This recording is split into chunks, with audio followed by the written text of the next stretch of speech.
시작하도록 하겠습니다.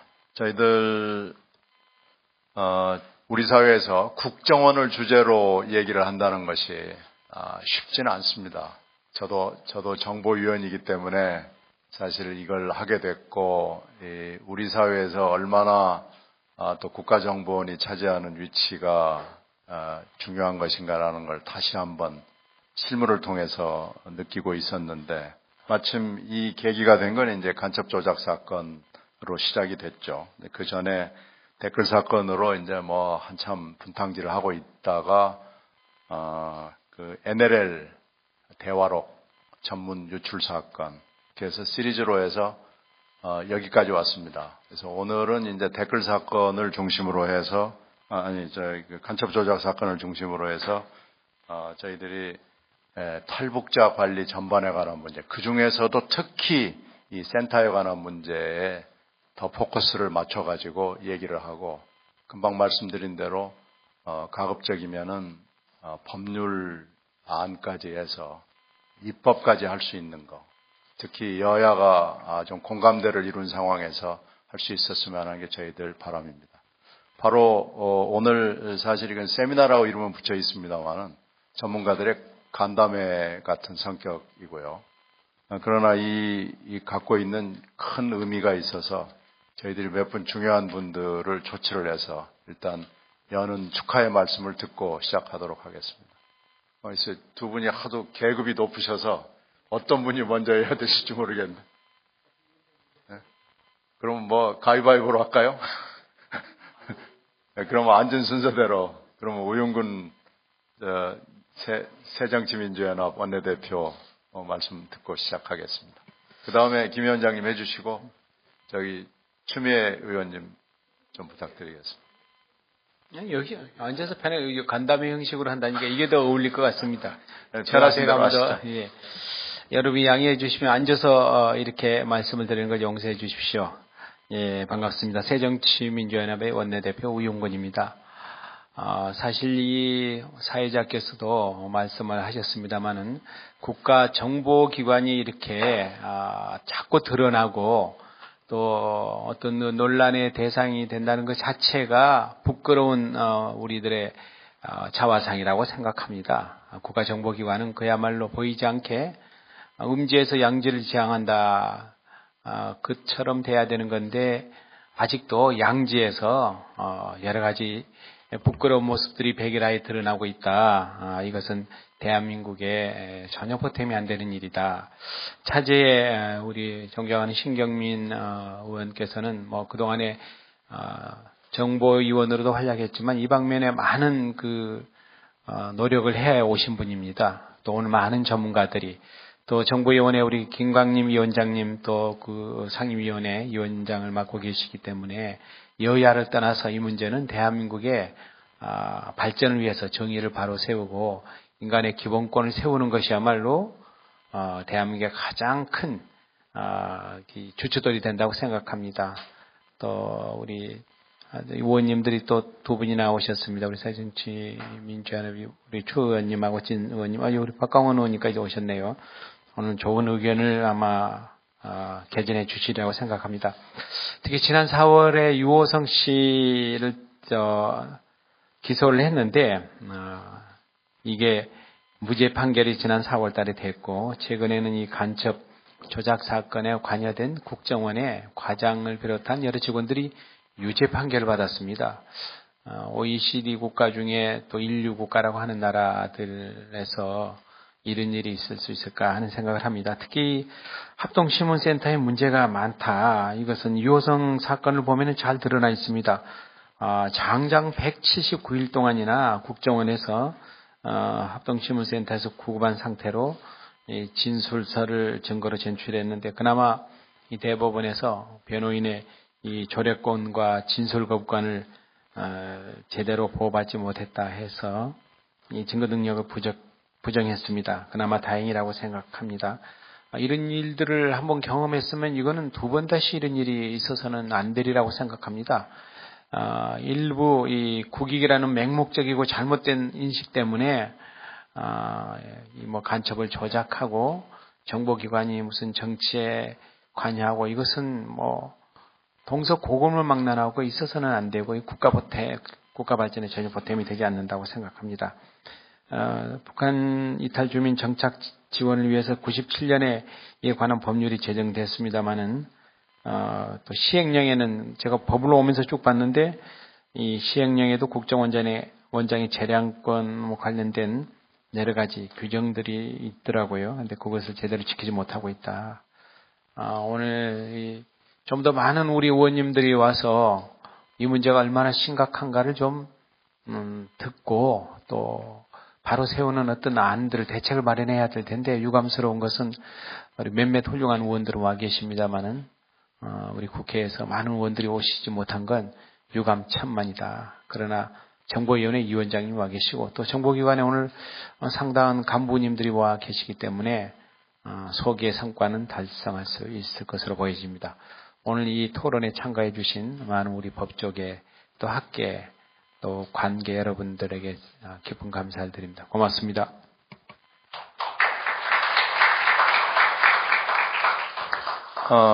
그리고 지금 두 분 의원님, 진선미 의원님 지금 상임위 중에도 잠깐 국정원에 대한 끝없는 애정을 갖고 계시는. 그래, 고맙습니다. 그리고 박강원 조력자 박강원 의원 와주셔서 고맙습니다. 그러면은 김광진 위원장님, 추미애 의원님 자꾸 양보를 하시는데 두 분이 알아서 가위바위보로 결정했네. 야로 자꾸 그러시니까. 네, 여당에서 위원장님이 해주셔야 되겠는데. 예, 우리 신경민 위원님, 아마 국회에서 제일 바쁘신 분으로 알고 있습니다. 오늘 또 이제 북한 이탈 주민 보호를 위해서 이 토론회를 개최해 주셨는데요. 지금 우리나라에 3만 명 가까운 이탈 주민이 생활을 하고 있습니다. 우리가 이제 느끼지 못하는 가운데 우리 생활 중의 일부분으로 이제 정착이 돼 있습니다. 근데 이분들이 제일 먼저 오시는 곳이 국정원의 전에는 합동신문센터였고 지금은 이병기 새로운 원장이 오셔가지고 북한 이탈 주민 보호센터 이렇게 되어 있습니다. 뭐 이름 하나 바꾸었습니다만은 아직까지도 이런저런 문제가 거기서 비롯되었다는 데 대해서 안타까운 마음을 금할 수 없고 또 이제 신 의원님께서 이렇게 그 간사를 맡아 계시면서 이번 국정감사 때도 국정원을 상대로 한 질의 시간을 줄이더라도 센터를 한번 방문해야 되겠다. 이래서 국정감사 일정에 넣어서 28일 날 현장에 가서 보고도 받고 시설도 둘러보고 그리고 그중에서 한 200분 가까이 계신데 그중에서 여성 2분, 남성 1분을 모시고 눈물을 흘려가면서 이렇게 이 얘기를 했습니다. 네, 그 보기보다는 생각했던 것보다는 좀 회색빛 나고 어두침침한 걸 생각했는데 가보니까 그래도 유스 호스텔 정도는 뭐 되지 않나 이렇게 최근에 물론 단장을 많이 했습니다만은 그리고 부장판사 출신의 인권 변호사 여성분 한 분도 모셔놓고 또 이처로운 게 그 문제가 됐던 그 조사실 그게 이제 문으로 밀폐가 되어 있었는데 지금은 유리로 볼 수 있도록 밖에서 볼 수 있도록 그 했고 뭐 도서실도 있고 뭐 이렇게 합니다만은 아직까지 시작에 불과하다 이렇게 생각을 합니다. 결국은 그 3만 분 가까이 앞으로 계속해서 넘어오시는 분이 우리의 결국은 통일 자산이 아닌가, 민족 자산이고 우리 생활의 일부분으로 어떤 부분은 상당 부분으로 받아들여야 되고 그렇게 하기 위해서는 그분들이 와서 안전하게 정착하고 아프지 않고 배고프지 않고 아들 공부시키고 또 출세시켜서 보통 사람으로서 생활할 수 있도록 하는 게 우리가 해야 될 일이다. 이렇게 생각합니다. 그래서 여기 북한 이탈 주민의 보호 및 정착 지원에 관한 법률 이렇게 해주셨는데 이게 이게 재정법이시죠?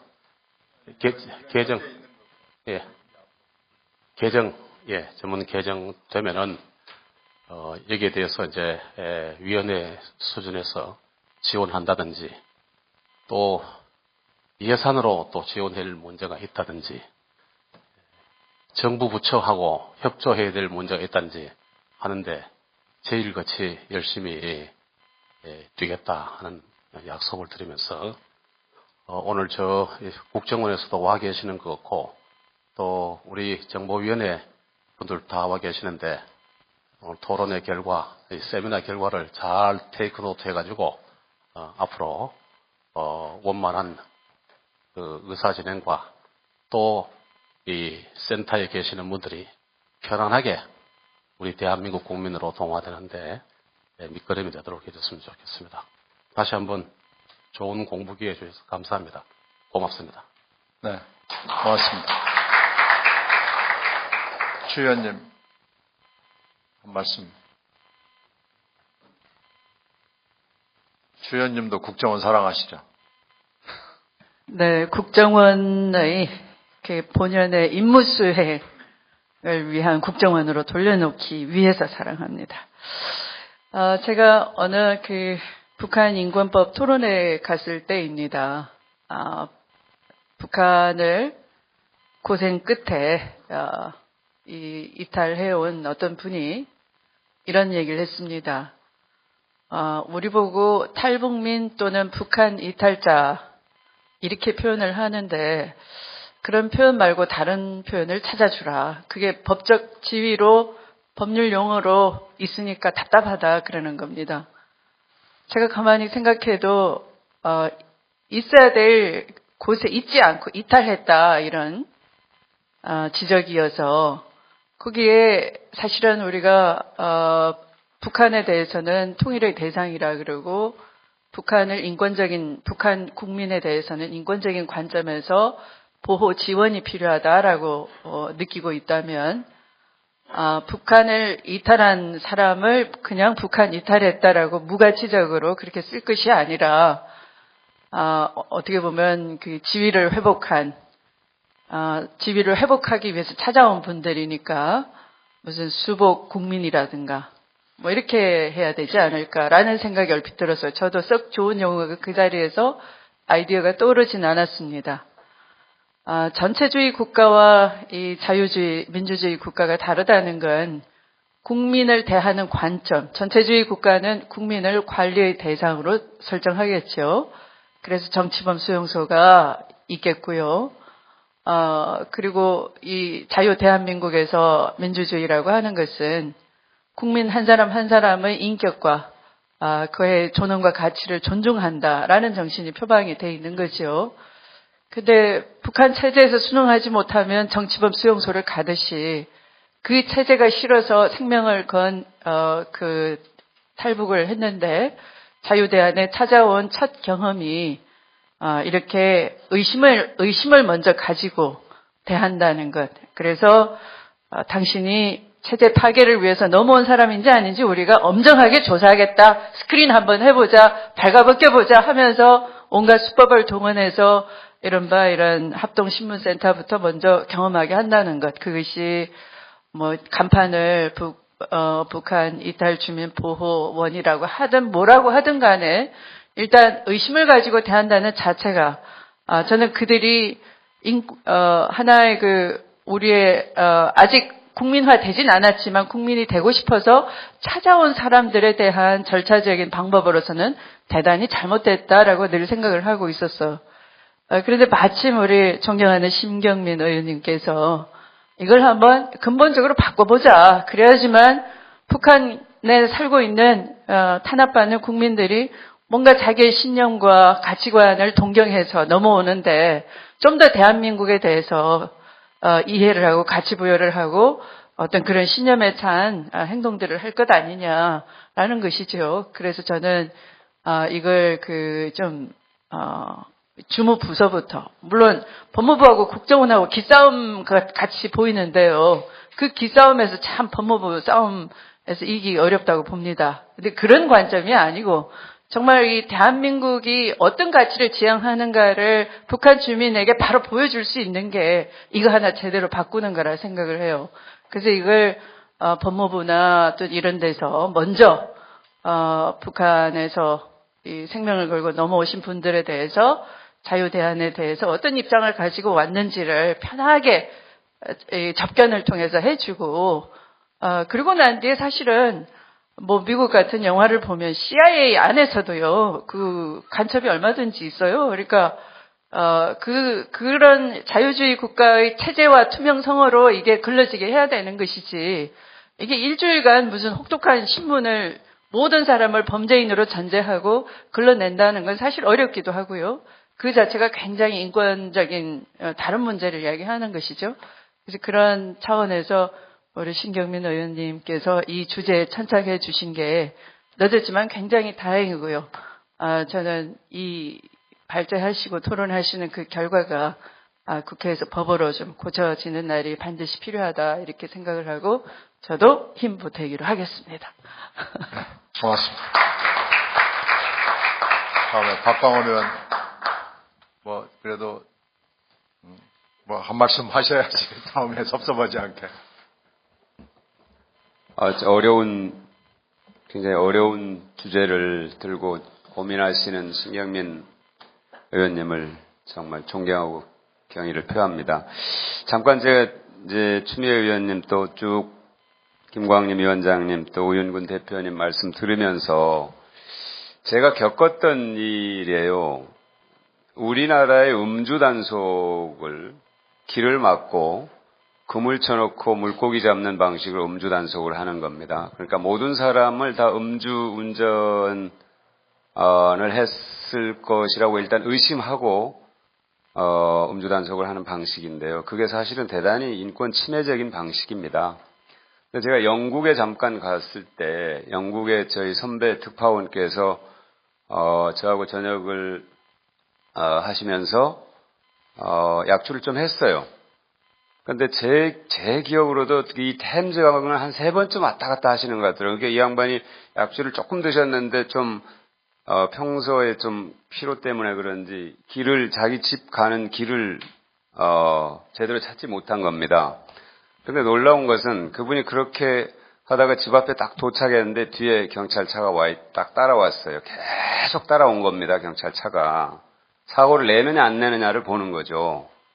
그러고 사고를 안 내고 집에 도착하니까 딱 돌아가더라고요. 저는 그걸 보고 성숙한 사회와 아직 미성숙한 사회의 어떤 차이. 그러니까 이 합동신문센터라는 것이 그물 쳐놓고 음주 단속하는 방식인데 과연 언제까지 이렇게 해야 되는가, 우리가 그 정도 자신감이 없는가 하는 그런 생각을 하고요. 물론 그걸 하는 기관은 필요성이 여러 가지로 많이 있죠. 그것을 그대로 방치했을 때 생겼을 때 대처할 때 생기는 비용, 아니면 그것을 미연에 그 가능성 1%, 0.1% 가능성을 차단하기 위해서 드리는 비용, 어느 것이 더 비용이 적은가 효율적인가 이런 것을 아마 따지고 그러실 텐데요. 그러나 중심은 저는 아까 말씀하신 국민이 되기 위해서 여기를 찾아오신 분들의 존엄, 인권, 이것이 가장 중심에 있어야 되는 것 아닌가 이런 생각을 합니다. 그래서 신경민 의원님께서 이런 문제를 정말 어렵지만 용기 있게 들고 함께 고민하시는 걸 보면서 저도 조그만 힘이나마 보탤 수 있다면 보태겠다는 그런 각오를 다지게 됩니다. 감사합니다. 고맙습니다. 네, 알겠습니다. 고맙습니다. 이건 하여튼 저희들이 법안을 낼 테니 그때 사인 좀 해주십시오. 네, 사인 좀 부탁드립니다. 예. 자, 그러면 이제 본격적으로 논의를 시작해 보도록 하겠습니다. 고맙습니다. 자, 오늘 나와주신 분들 서로 다 아실 텐데 제가 그냥 여기 계신 순서대로 성함만 쭉 말씀을 드리도록 하겠습니다. 유림의 성춘일 변호사님 나와 계시고요. 그리고 상생의 신윤경 변호사님 나와 계시고요. 그리고 앉으신 순서대로 양재 김용민 변호사님, 그리고 서강대학의 이호중 교수님, 상록의 장경욱 변호사님, 그리고 통일부의 박상돈 정착지원과장 나와 계십니다. 다들 시간 내주셔서 고맙고요. 특히 이 중에서 몇 분은 그 간첩 조작 사건에 우리나라에 누구보다도 더 열심히 일을 해주신 분이어서 저희들이 그 노고에 대해서 좀 고마움을 표시하고 싶습니다. 그리고 지금 청중 중에는 이 관련자들이 많이 계시기 때문에 이게 틀림없이 좋은 법적 내지는 제도적 결실로 나타날 수 있을 것이라고 생각합니다.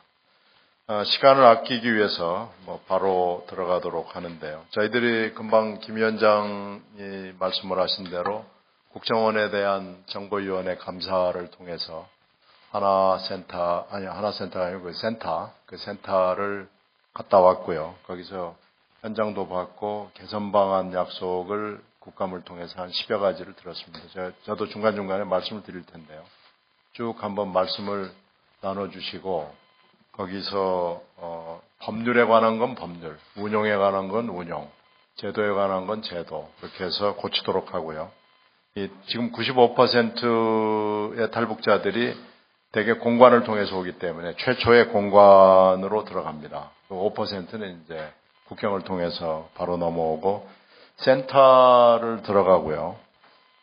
센터에서 내는 자료에 따르면 실질 조사를 15일 받고 체류는 2-3달 하는 걸로 되어 있고요. 그 다음에 하나원으로 가죠. 이게 이제 통일부 소관으로 넘어가는 건데 통상 한 3개월 정도 간다고 이제 통일부 국감에서 얘기를 들었고요. 그 다음에 이제 거주지보는 5년 동안 하는 걸로 이렇게 쭉 과정이 이렇게 되어 있습니다. 그래서 저희들은 물론 오늘 그 센터에 집중을 하겠습니다만은 전체 이 과정을 염두에 두고 말씀을 해 주셔도 상관없습니다. 저희들의 지금 입법의 목적도 거기에 맞춰져 있다고 보시면 되고요. 지금 이 목차에 나와 있는 대로 20분씩 발제 성 변호사님, 신 변호사님 듣고 토론을 또 쭉 시간은 좀 짧게 드리겠습니다만은 조금 더 말씀하실 수 있으면 말씀해 주셔도 상관없겠습니다. 지금 최승호 PD의 영상 발제가 있는데 이 영상 발제는 김용민 변호사께서 내용을 대부분 소화해 주실 것이기 때문에 김용민 변호사가 좀 최승호 PD 목까지 같이 해 주실 걸로 생각을 하고 그렇게 진행을 하도록 하겠습니다. 먼저 성 변호사님 마이크 받아주시죠. 안녕하십니까. 성춘열 변호사입니다. 예, 오늘 저는 이 토론 주제와 관련해서 특히 법적인 부분을 많이 보려고 합니다. 지금 북한 이탈 주민과 관련해서 우리나라의 지금 관련된 법률이 지금 북한 이탈 주민 보호 및 정착 지원에 관한 법률입니다. 그런데 이제 이 법에서 담고 있는 것들이 사실 저희가 여러 가지 북한 이탈 주민과 관련해서 최근에 이제 여러 가지 사건을 접하면서 관련 규정을 찾아봤을 때 참 이 법 하나에만 이렇게 딱 되어 있고 나머지 세부적인 것들이 참 많이 비비하다는 생각이 들어서 그 법을 이렇게 관련해서 보기 시작했습니다. 그래서 이제 이 부분에 대해서 오늘 제가 말씀을 드리고 싶은 거는 북한 이탈 주민에 대해서 과연 대한민국 국민이라고 헌법이나 그러니까 헌법재판소나 지금 판례가 지금 인정을 하고 있지만 그 법적 지위를 어떻게 구현을 하고 있는지 법률 규정 이런 것들과 지금 합심센터에 어떻게 보면 설치 운영에 관한 근거 규정인 북한 이탈 주민 보호법 내용에 과연 지금 문제가 없는지 그것을 중점적으로 보면서 말씀을 드리겠습니다. 법 영역에 있어서 국민들이 어떤 지위나 국적을 취득할 때는, 일단 두 가지 부분이 있습니다. 헌법적인 어떤 지위와 일반법적인 지위라고 해서 저희가 민사, 형사, 행정 이런 부분에서 각각 자신들이 갖고 있는 권리나 일상생활에서 누리는 그 법적 지위를 구현할 수 있는 어떤 그런 부분을 말하는데요.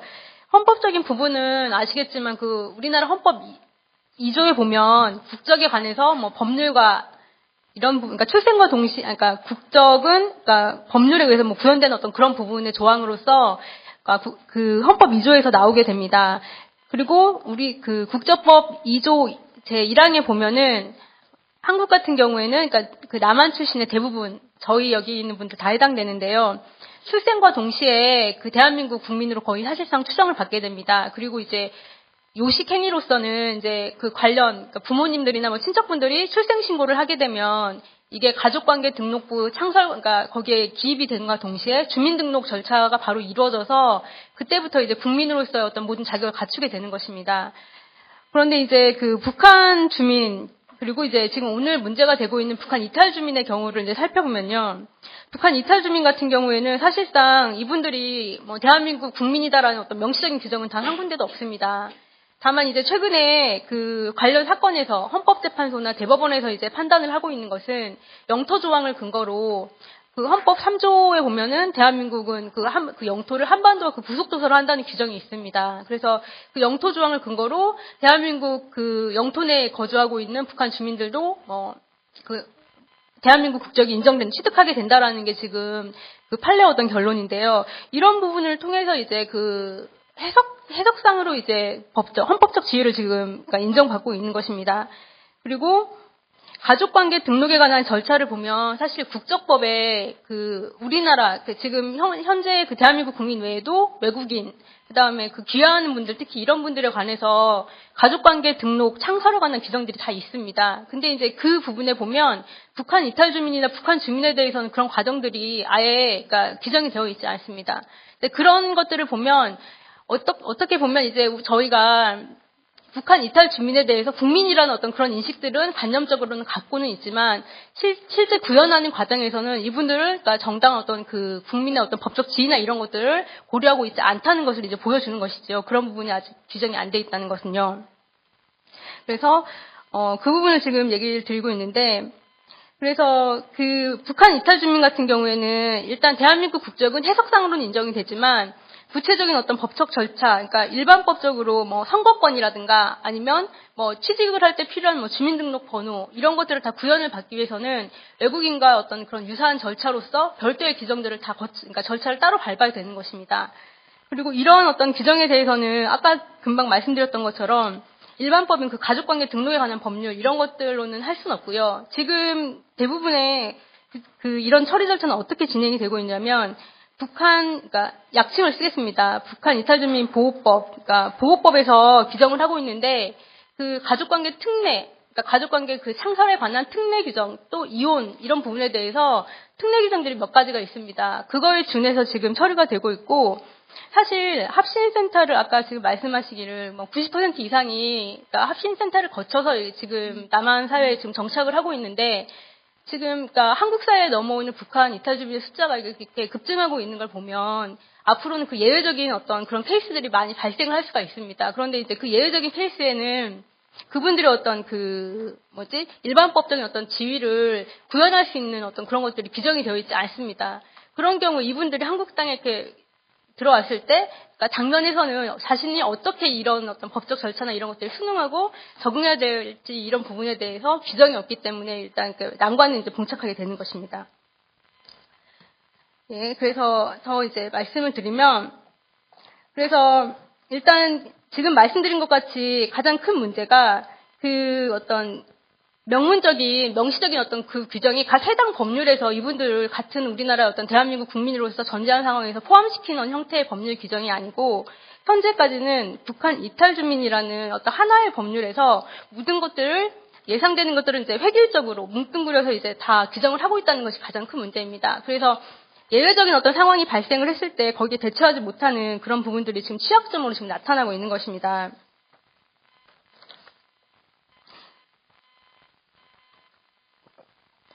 자, 북한 이탈 주민이 이제 법적 지위를 취득하는 그런 그러니까 과정을 구체적으로 살펴보면요. 북한 이탈 주민이 일단 남한에서 겪게 되는 그러니까 그런 과정들을 보면 시설 보호 단계랑 그다음에 사회 적응 단계, 거주지 보호 및 사후 지원 단계를 거치게 되어 있습니다. 그리고 이제 오늘 저희가 논의하는 어떤 단계는 시설 보호 단계 차원인데요. 그 시설 보호 단계는 지금 아까 말씀드렸던 것처럼 보호법에 다 규정이 되어 있는데 이 보호법상에서는 지금 뭐라고 정의를 하고 있냐면 그 보호법상의 지원과 혜택을 받는 것들은 대부분 이제 보호 대상자의 자격을 보호 대상자인 이 북한 이탈주민 보호법을 받는 어떤 그 대상자들로 이제 한정이 되어 있습니다. 그래서 사실 이 부분도 보면 그 먼저 그 절차를 이제 먼저 소개를 드리겠습니다. 북한 이탈 주민이 북한 사회를 이탈해서, 그러니까 제3국에 지금 그러니까 있는 상황에 처하게 되면 일단 대한민국 재외공관이나 행정기관에 자신의 어떤 신분을 보호해달라는 보호신청 과정을 거치게 되고요.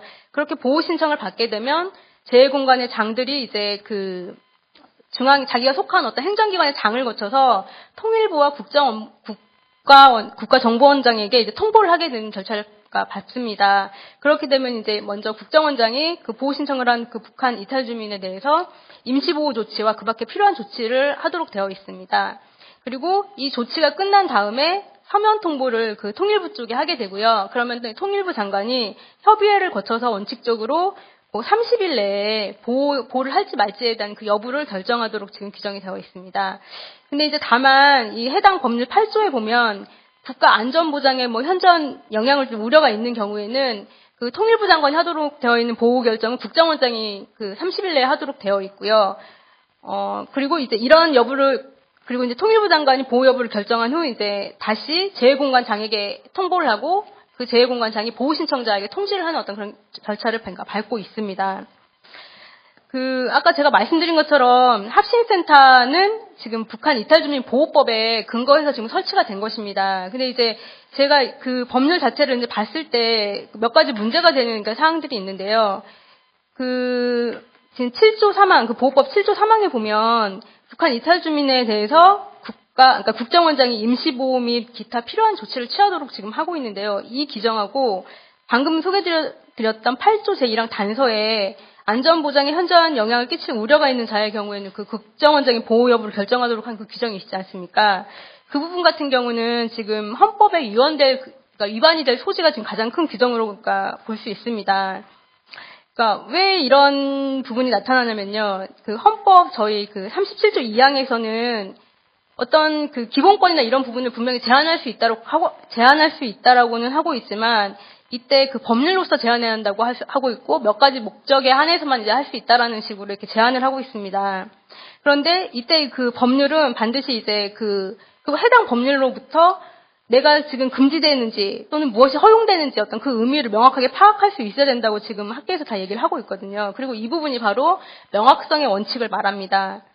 그리고 또 하나로 이제 문제가 될 수 있는 게 헌법 75조에 보면 대통령은 법률에서 구체적으로 범위를 정해서 위임받은 상황과 법률을 집행하기 위해서 필요한 상황에 관해서 대통령령을 발의하도록 할 수 있습니다. 그러니까 예를 들면 지금 이탈주민 보호법에 시행령이 있지 않습니까? 그 시행령에서 기본권 제한이나 이런 것들을 그러니까 모법인 그 보호법에서 그 위임을 받아서 할 수는 있습니다. 그런데 제가 이제 말씀드리고 싶은 것은 이 규정 같은 경우에는 그 보호법상에 보면 위임 규정 자체가 없습니다. 그래서 포괄금지 위임 이런 부분들에서 이제 문제가 발생을 하는데요. 먼저 이제 명확성의 원칙을 보면 제7조 3항을 보면 임시보호 기타 필요한 조치를 국정원장한테 이제 부여를 하고 있는데 대체 임시보호라는 것이 무엇인지 필요한 조치라는 것이 무엇인지 전혀 알 수가 없습니다. 그런데 이제 이 내용이 해당 법률에서는 전혀 이제 그 언급이 되어 있지 않은 상황에서 시행령 12조에 가서 보면 비로소 이제 그 임시보호 그 필요한 조치 이런 의미에 대해서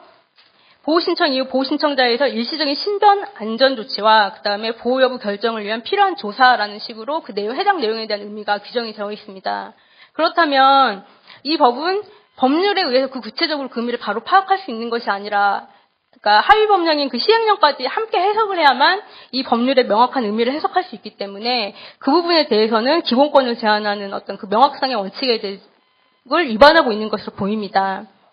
그리고 그 시행령 12조 2항에 보면 그 필요한 조치에 관해서 뭐라고 지금 하고 있냐면요.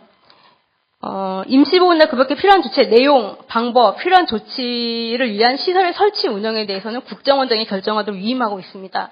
그러니까 원래 법률상으로 보면 포괄위임 금지 원칙에 의해서 모법인 보호법에서 위임을 한 상황에서 시행령에서 이제 어떠한 구체적인 상황을 이제 정해야 되는데 지금 상황을 보게 되면 시행령에서 지금 위임을 하고 있는 것입니다. 국정원장에게. 그래서 이 부분 같은 경우에는 포괄위임 금지 원칙, 즉 위임 자체를 잘못한 방식도 문제가 있고 또 지금 말씀드렸던 것처럼 조사 기간, 조사 방법, 그 다음에 설치 운영에 관한 것들, 이것들을 전부 국정원장한테 미루고 있지 않습니까? 근데 원래 위임을 할 때는 위임의 범위를 구체적으로 정해야 합니다. 근데 이제 이 부분에 대해서도 그러니까 조사 기간이라면 뭐 어느 정도 할지, 그 다음에 뭐 방법은 어떠한 방법, 그러니까 예시나 어떤 열거의 어떤 그런 방법으로 인해서 범위를 전혀 정하지 않고 그 위임을 하고 있기 때문에 이 부분도 포괄위임 금지 원칙에 위반되는 것으로 보입니다.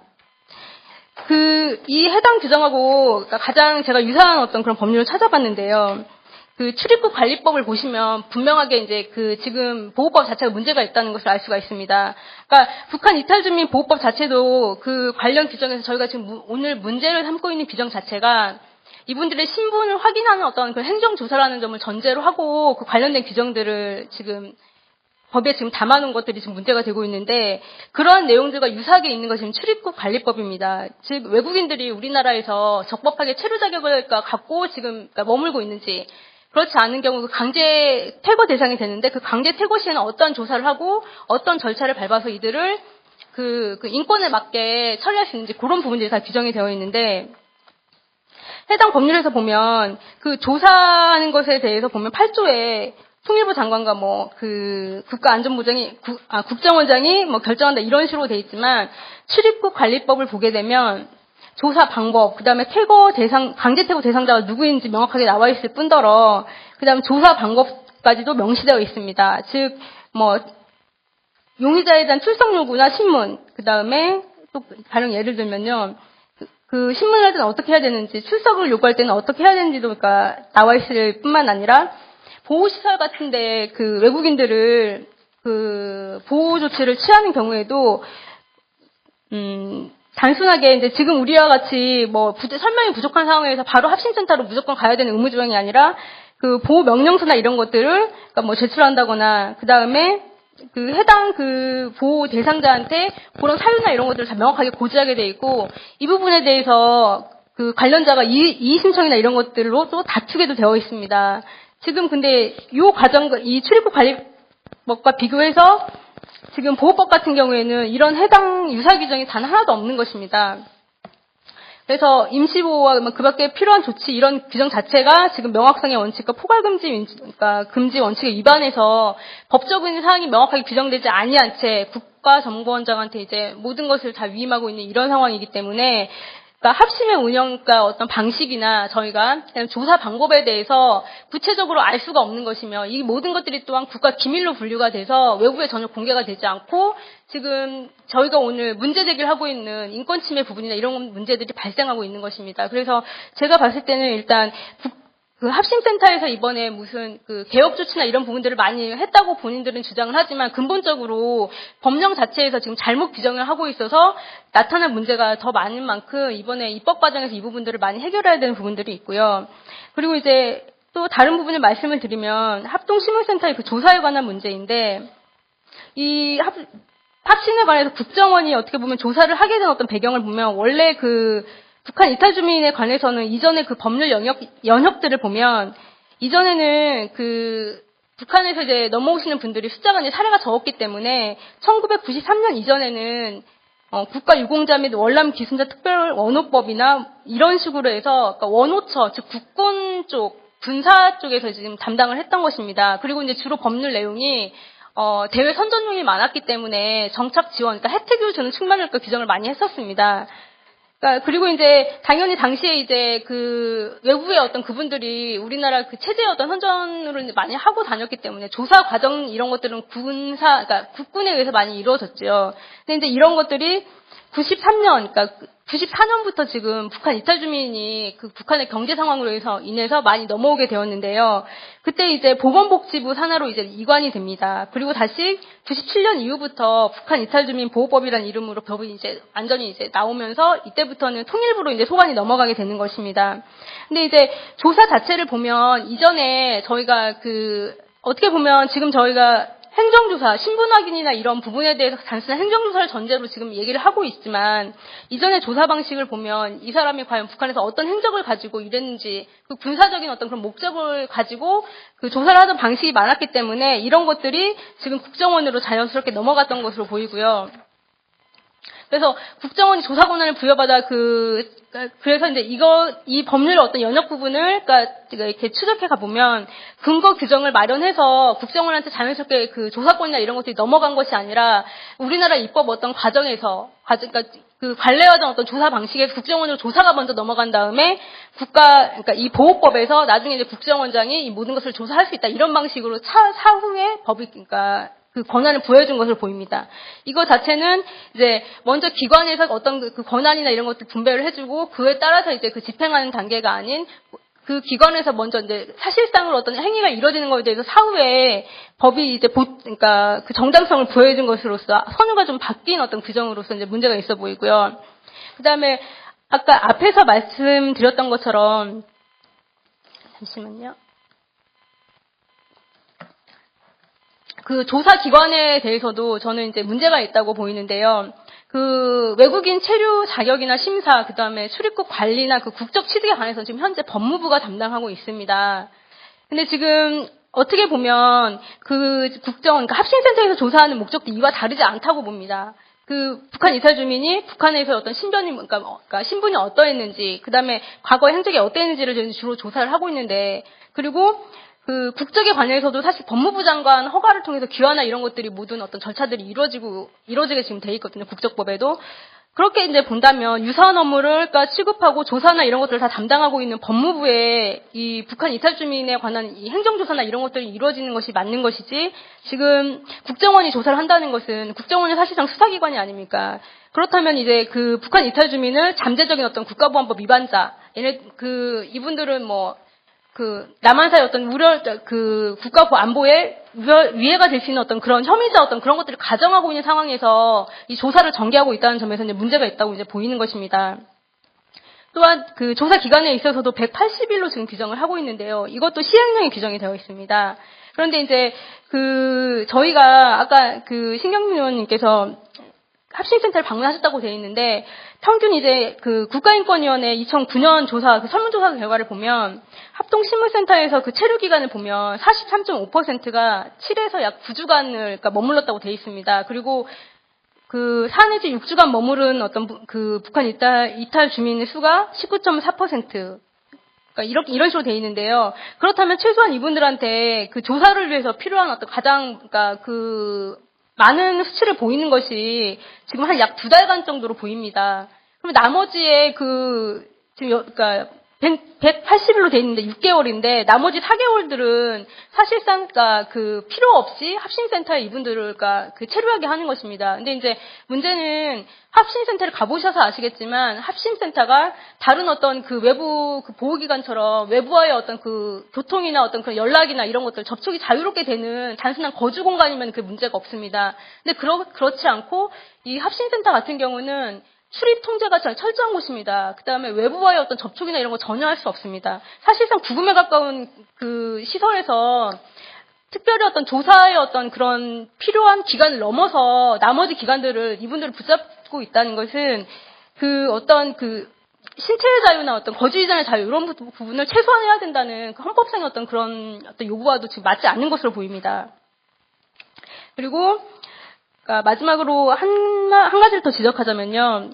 북한 이탈 주민 보호센터에서 이제 문제가 되는 게 조사 방식인데요.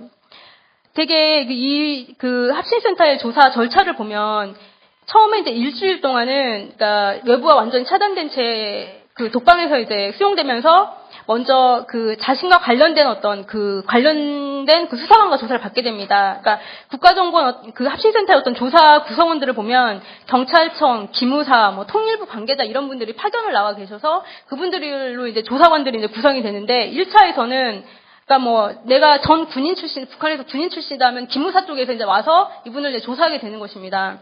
이제 그렇게 해서 이제 1차 조사를 하고 1차 조사에 문제가 없으면 이제 다른 입소자들과 이제 함께 2, 3개월을 기다리다가 이제 하나원으로 가게 되는데요. 근데 이제 그러니까 이 1차 조사 결과가 1차 조사 결과 이분들이 뭔가 의심 사유, 즉 8조 1항 단서 사유에 해당된다고 싶으면 그때부터 이제 조사가 진행이 되는 것입니다. 2차, 3차에 추가 조사가 되는데요. 이때도 독방에 격리돼서 이제 조사가 되는 것입니다. 근데 이제 8조 1항의 단서 규정을 보면 이 단서에 관한 구체적인 어떤 내용들이 시행령 14조에 나와 있습니다. 근데 시행령 14조를 보면요. 시행령 14조는 형법 중 내란의 죄, 외환의 죄, 군형법 중에 반란의 죄, 국가보안법 위반 혐의자 이런 식의 어떤 용어들이 나옵니다. 이 용어들 보면 사실상 처벌을 예정하고 있는 형벌 규정이니까 형벌의 어떤 그런 범죄 수사하고 거의 같습니다. 그렇다면 적어도 1차 조사가 아닌 2차 조사와 3차 조사는 어떤 의심에 관해서 조사를 하고 있는, 즉 이 범죄의 어떤 의심에 관해서 조사를 하고 있는 거기 때문에 사실상 수사 절차로 봐야 됩니다. 수사 절차로 보게 되면 우리 그 형사소송법상의 그 엄정한 절차를 당연하게 이제 따라야 되는 것입니다. 근데 이 부분을 사실상 행정조사라는 어떤 명목하에 그러니까 다 피해가고 있는 것입니다. 합신에서. 그래서 이 부분들이 명확하게 법률에서 행정조사는 어디까지고, 그 다음에 수사는 언제부터 넘겨야 되는지를 규정을 해줘야만 지금과 같은 어떤 합신에서의 문제점이 발생하지 않을 것 같습니다. 그래서 오늘 제가 지적하고 싶은 바는 이처럼 그 법률 규정 자체에서, 그러니까 일반법적인 어떤 지위를 구현하는 과정과, 그 다음 보호법 내에서 구체적인 어떤 조사 과정과 필요 기간 등을 명확하게 규정하지 않은 것 때문에 지금 합신의 문제가 좀 나온다는 부분을 하는 것으로 마치겠습니다. 예, 이상입니다. 네, 고맙습니다. 조금 시간을 오버하셨는데, 네, 하여튼 할 얘기는 다 말씀해 주셨습니다. 법률의 그러니까 탄생에 해당하는 거죠. 이분들이 내려오게 되면. 네. 그 문제점과 신문센터의 문제점. 조금 약간 착오랄까 좀 교정해야 될 게 하나 있다면, 네. 센터에서 보고하기는 실질조사는 15일. 이제 이 중에 2차, 3차 또 넘어가는 사람은 더 많아질 거고요. 평균으로 15일을 조사하는데 아마 이때가 독방 기간 아닌가 싶어요. 이제 독방을 이제 상당히 두려워하는 게 있어서 이걸 개선하겠다고 일단 보고는 하는데요. 이건 하여튼 저희들이 법률로 좀 보완해야 될 사안인 것 같고, 체류가 60일에서 90일 이렇게 보고하더만 이게 평균 일자일 겁니다. 그러고 나서 이제 한화원으로 넘어가는 거죠. 네, 그건 좀 약간 네. 좀 교정을 해드려야 될 부분인 것 같고요. 자, 그러면 신윤경 변호사님 발제로 넘어가겠습니다. 예, 저는 지금 성출 변호사님이랑 성출 변호사님이랑 다른 분이랑 좀 겹치는 게 좀 많아서 저는 좀 일단 겹치는 부분을 일단 다 빼고 그 말씀을 좀 드리겠습니다. 그래서 그 전에 한번 좀 조사의 문제점 부분에서 그때 아까도 말씀을 그 성출 변호사님께서 말씀하셨지만 그다음에 조사의 그 절차 방식에 대해서 법에 전혀 규정이 없다는 점. 하지만 여기 행정조사 기본법이 그 적용이 또 문제가 좀 되는데요. 여기서 보면 사실 그 행정조사 기본법은 그 배제해야 될 가능성이 높습니다. 그러니까 저희가 판단하기에는 기본법 제3조 2항 1호에서 행정조사를 한다는 사실이나 조사 내용이 공개될 경우 국가의 존립을 위태롭게 하거나 국가의 중대한 이익을 현저히 해칠 우려가 있는 국가 안전보장, 통일 및 외교에 관한 사항. 물론 저희가 보기에는 행정조사를 한다는 것도 알려져 있는 사실이고, 조사 내용도 보호 여부 결정을 하기 위한 거라면 기본 인적사항이나 탈북 동기 등 이렇게 다 알 수 있기 때문에 여기 배제된다고 생각은 하지만 현실적으로 법원까지 가서 문제가 된다면 많은 경우에 그 법원은 그 국가 안전보장 문제만 나온다 하면은 그냥 특별히 고려를 하지 않습니다. 그냥 그 주장을 인정을 해주고요. 그렇기 때문에 아마 제 생각에 실제로 문제가 된다면 행정조사 기본법 적용 배제 대상이다. 이렇게 나올 가능성이 큽니다. 근데 문제는 이 3조 2항이 배제 사유에 해당되더라도 같은 법 4조나 5조나 28조 이런 것들은 배제되는 경우에도 적용되는 법이기 때문에 다른 목적을 달성하기 위한 필요 최소한의 범위에서 실시되어야 하고 다른 목적을 위해서 주사권이 남용돼서 안 된다. 이거는 이 국정원이 주장하는 대로 이 행정조사가 해당된다 하더라도 국정원도 이걸 지켜야 할 것입니다. 이제 아까 출입국 관리법상 조사랑 비교해서 상당히 부족하다는 점 이미 성출 변호사님께서 말씀하셨고요. 그다음에 탈북자들이 조사 방식에 대해서는 좀 이따가 김용민 변호사님께서 훨씬 더 상세하게 말씀을 해주실 겁니다. 대강 간추리자면은 그냥 들어가는 순간부터 알몸 수색에 소지품 수색에 소지품 압수당하기도 하고요. 어떤 경우에는 그다음에 사진 촬영, 지문 채취 이런 것들이 끝나고 그다음에 시설 센터 내부에서는 그 조사가 종료되기 전이라도 그 복도나 그런 것들은 전부 다 CCTV로 24시간 실시간 감시를 됩니다. 그 녹화를 하는지 안 하는지 모르겠는데 감시 자체는 실시간 되고 있고, 그다음에 독방에 들어가면은 이제 그 생활하는 1인실 그 개인실 내부까지도 CCTV로 완전히 그 감시가 됩니다. 물론 그 운동이나 산책 같은 것도 전혀 금지가 되고요. 그래서 저 아까 저기 질문 하나만 드리겠는데, 그 의원님께서 합신센터에 가셨을 때 그 CCTV 통제실도 그 허용을 하던가요? 못 갔습니다. 요구를 안 하셨나요? 아니면 아예 보여줄 수 없다고 딱 잘라 거절하던가요? 그 부분은 사전에 약간 얘기가 있었는데 하여튼 좀 난색을 해서 그 부분은 얘기가 그 부분을 제외하고는 뭐 거의 자유롭게 봤죠. 그 부분이 이번 사건의 그 최근에 있었던 그 보유자 집화 간첩 사건에서도 합신센터 검증을 나갔었는데, 예, 재판사님께서 요구를 하셔도 그 CCTV 통제실만은 죽어라고 안 보여주더라고요. 그래서 아마 그걸 공개하면 아마 상당히 그 인권 침해적 요소가 정말 적나라하게 드러날 거라고 생각을 하고 있습니다. 이런 식으로 이 인권 침해적인 조사를 하는데, 이 보호법 자체에는 이러한 것들, 그 알몸 수색을 할 수 있다거나, 뭐 사진을 촬영할 수 있다던가, 지문을 채취할 수 있다던가, 그런 거에 대한 근거가 기본권을 그 분명히 제한하는 것임에도 불구하고 전혀 아무런 근거가 없습니다. 이건 그 헌법 37조 2항상의 그 법률 위반의 원칙이 아주 정면으로 반하는 거고요. 네, 이런 식으로 그 조사를 하는 그 이유가 있습니다. 이렇게 공포심을 주고 위축하게 만들고 일일이 다 그 조사관들한테 허락을 받아서야 그 방에 물 들어가는 것도 다 허락을 받아야 하고요. 이런 것들이 다 사실은 한 가지 목적을 위해서입니다. 이 진술 거부권, 진술 거부하지 못하게 하고 진술하게 하고 나아가서는 그 자기들이 원하는 진술을 할 수 있도록 그렇게 만들고자 이렇게 유압적인 분위기를 그 조성을 하는 것입니다. 근데 이렇게 따지자면은 아까도 저 성춘일 변호사님께서 말씀하셨지만 보호법상 그 보호 결정의 기준을 제시하고 있는 것들이 대개 그 범죄와 관련된 것들입니다. 법을 보시면은 구조에 보면은 보호 결정의 기준이 있는데 각 코드를 보면은 전부 다 이게 예를 들어 1호에 보면 항공기 납치, 마약 거래, 테러, 집단 살해 이건 국제 형사 범죄이기도 하지만 우리나라 형법에서도 이건 범죄입니다. 그다음에 살인 등 중대한 비정치적 범죄다.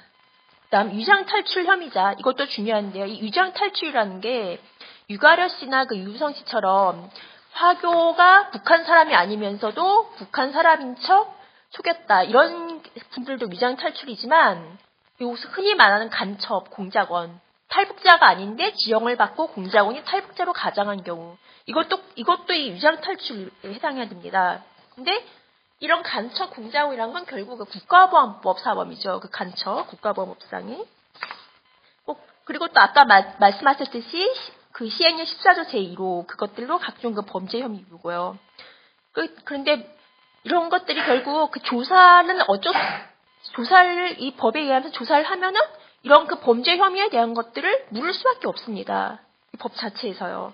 근데 행정 조사를 할지라도 그 형사상 불리하게 작용할 수 있는 진술이라면 이건 진술을 거부할 권리가 있습니다. 예, 우리 그 헌법상의 진술 거부권은 반드시 그 경찰이나 검찰이 그렇게 조사할 때만 있는 게 아닙니다. 어떤 절차에서든지 그게 나중에 형사상 불리한 즉 작용할 수 있으면은 그 진술은 이게 설사 행정 조사를 할지라도 거부할 권리가 있습니다.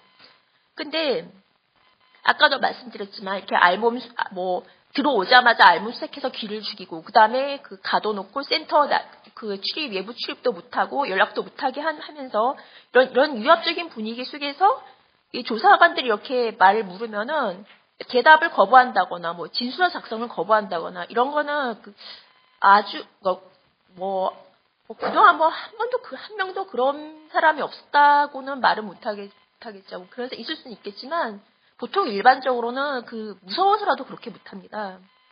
그다음에 실제로 합신센터 조사 과정에서도요, 자기네들이 하는 건 행정조사이지 범죄 수사는 아니다. 그렇기 때문에 진술 거부권이나 변호인의 조력을 받을 권리, 이건 우리가 고지할 필요가 없다.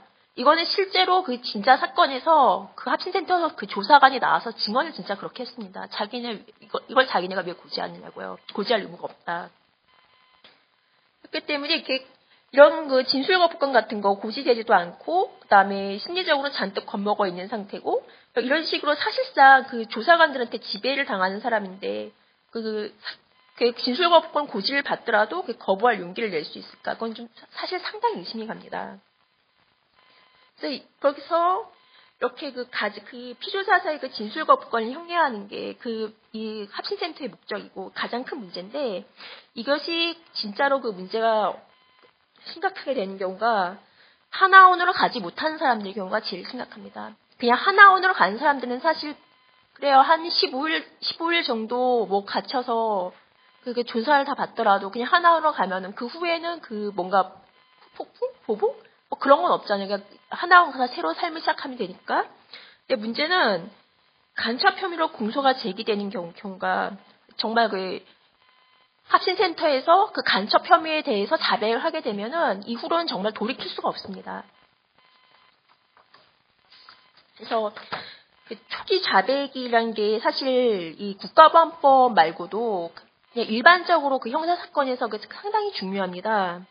그래서 물론 우리 형사소송법의 제310조에서 자백이 유일한 유죄의 증거다. 그러면 유죄를 할 수 없다. 이렇게 규정은 하고 있어요. 그런데 이 자백이 보강 증거, 이 보강 증거는 우리 대법원이 아주 넓게 인정합니다. 그러니까 거의 그냥 모든 것들이 다 갖다 좀 이런 말이 좀 갖다 붙이면 다 보강 증거가 될 수가 있습니다.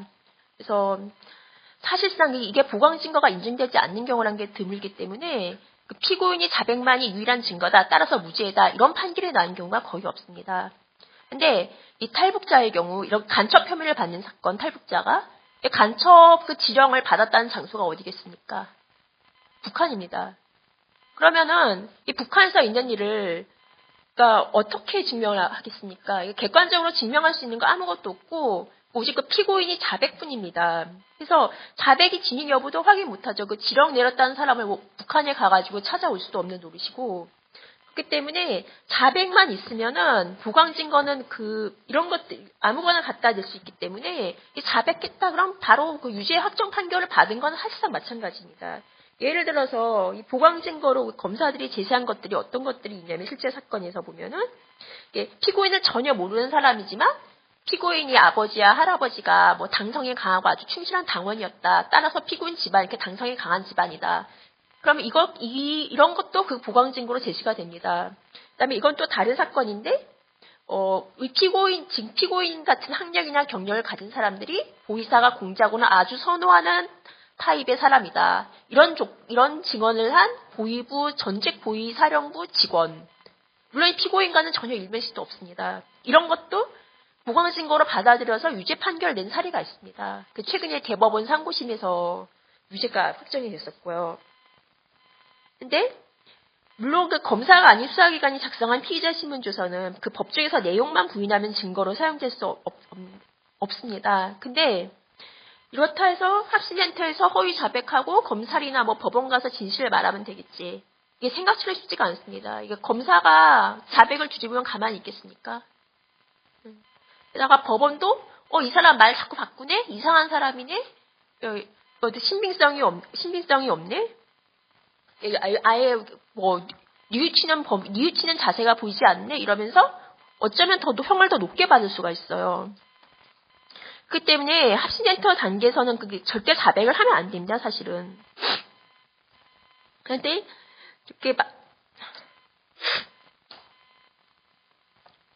근데 문제는 이 합신센터에서 이렇게 인위성 없는 심리 상태가 형성된 이후에는 이제 국정원 넘어가고 검찰 넘어가고 법원 넘어가면서 계속 이런 인위성 없는 심리 상태가 계속이 됩니다. 그렇기 때문에 이게 혼자서는 이 탈북자 혼자서는 어떻게 할 수가 없습니다. 뭔가 외부에서 조력이 있어야 이 상태를 벗어날 수 있지. 지금처럼 합신센터에서 그다음에 구속될 때까지 아무런 도움을 받지 못한 상태에서 이런 관행들이 계속되면은 사실상 막말로 합신센터가 찍으면은 그냥 간첩이 된다. 이렇게 봐야 합니다. 그다음에 고문이나 기타 가혹행위 등등은 뭐 나중에 이재승 변호사님께서 서우진 교수님께서 더 말씀을 하실 거고요. 근데 궁극적으로는 사실 이거는 국정원이 잘못이라고 보기는 힘듭니다. 왜냐면은 더 근본적으로 나쁜 거는 사실 이 모든 책임 사실 궁극적으로는 법원입니다. 법원이 이런 것들을 증거로 받아주니까 국정원이 자꾸 이러한 일들을 하게 되는 거죠. 시간이 많이 부족해요.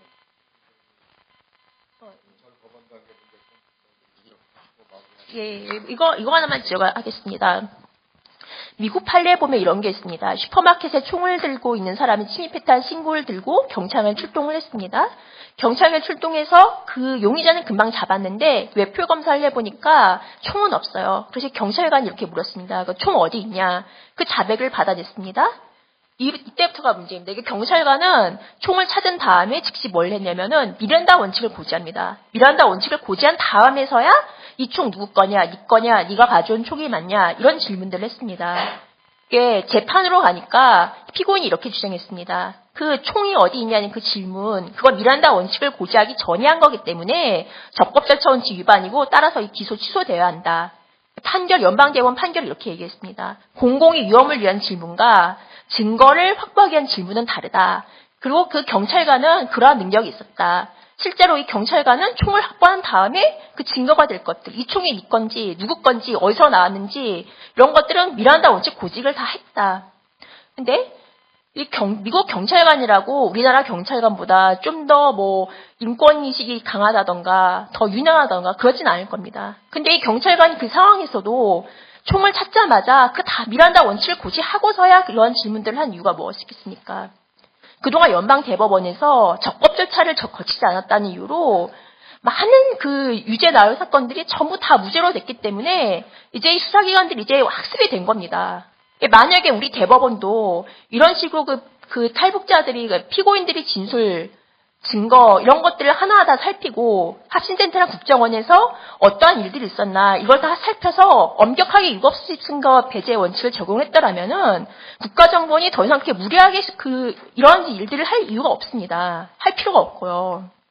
그렇기 때문에 법이 제정할 법 제정도 바뀌어야 한다는 게 이게 중요한 것입니다. 그러니까 판사의 재량이 들어가지 않게 명백하게 절차 위법인 것이 드러나도록 이렇게 입법을 해야 더 이상 그 판사가 그 자유재량으로 신정을 이렇게 하지 않을 것이기 때문에 그래서 그 점에 대해서 입법을 하실 때 특히 저 숙고를 좀 해주셨으면 합니다.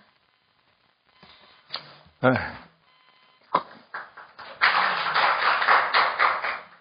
법원 문제까지 다 지적을 해 주셨습니다.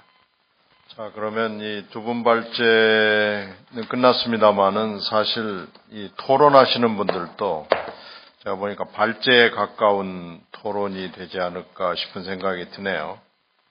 제가 시간은 10분밖에 드릴 수가 없지만 하여튼 최대한 압축해 주시고 부득이하다면 조금 제가 여유를 좀 드리도록 하겠습니다. 김 변호사님부터 시작하시죠.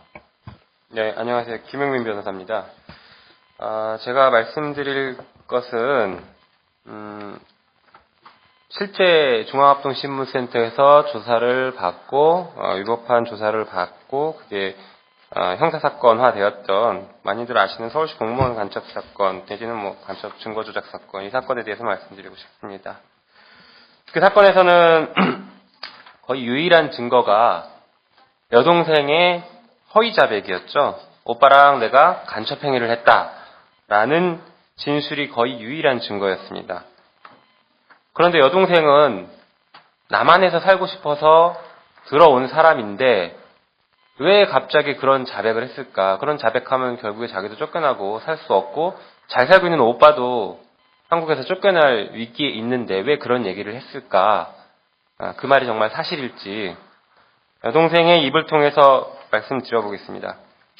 말씀드리기 전에 최근에 그 유엔에서 COI 보고서라고 북한 인권 문제에 대해서 조사해서 보고서를 작성한 것이 있습니다. 많은 논란을 지금 현재 일으키고 있는데 거기서 이런 얘기들이 나옵니다. 탈북자들이 탈북해서 중국에 가서 성공하면 남한으로 들어오는 것이고 적발되면 북한으로 강제 송환됩니다. 강제 송환될 경우에는 북한에서 많은 인권 침해를 받는다. 처벌도 받고 그게 문제다라는 걸 지적합니다. 성공하면 우리나라 들어와서 중앙합동신문센터에 들어가죠. 그럼 중앙합동신문센터는 그 탈북자들을 따뜻하게 받아주느냐? 그렇지 않다고 보여집니다. 거기서 수많은 인권 침해가 발생하고 있고 그 어려움을 겪고 나면 일종의 길들여진 국민이 될 가능성이 매우 높습니다. 여동생의 진술을 한번 통해서 조사 과정을 재구성해 보겠습니다. 자, 여동생은 6개월 동안 독방에 갇혀서 조사를 받습니다.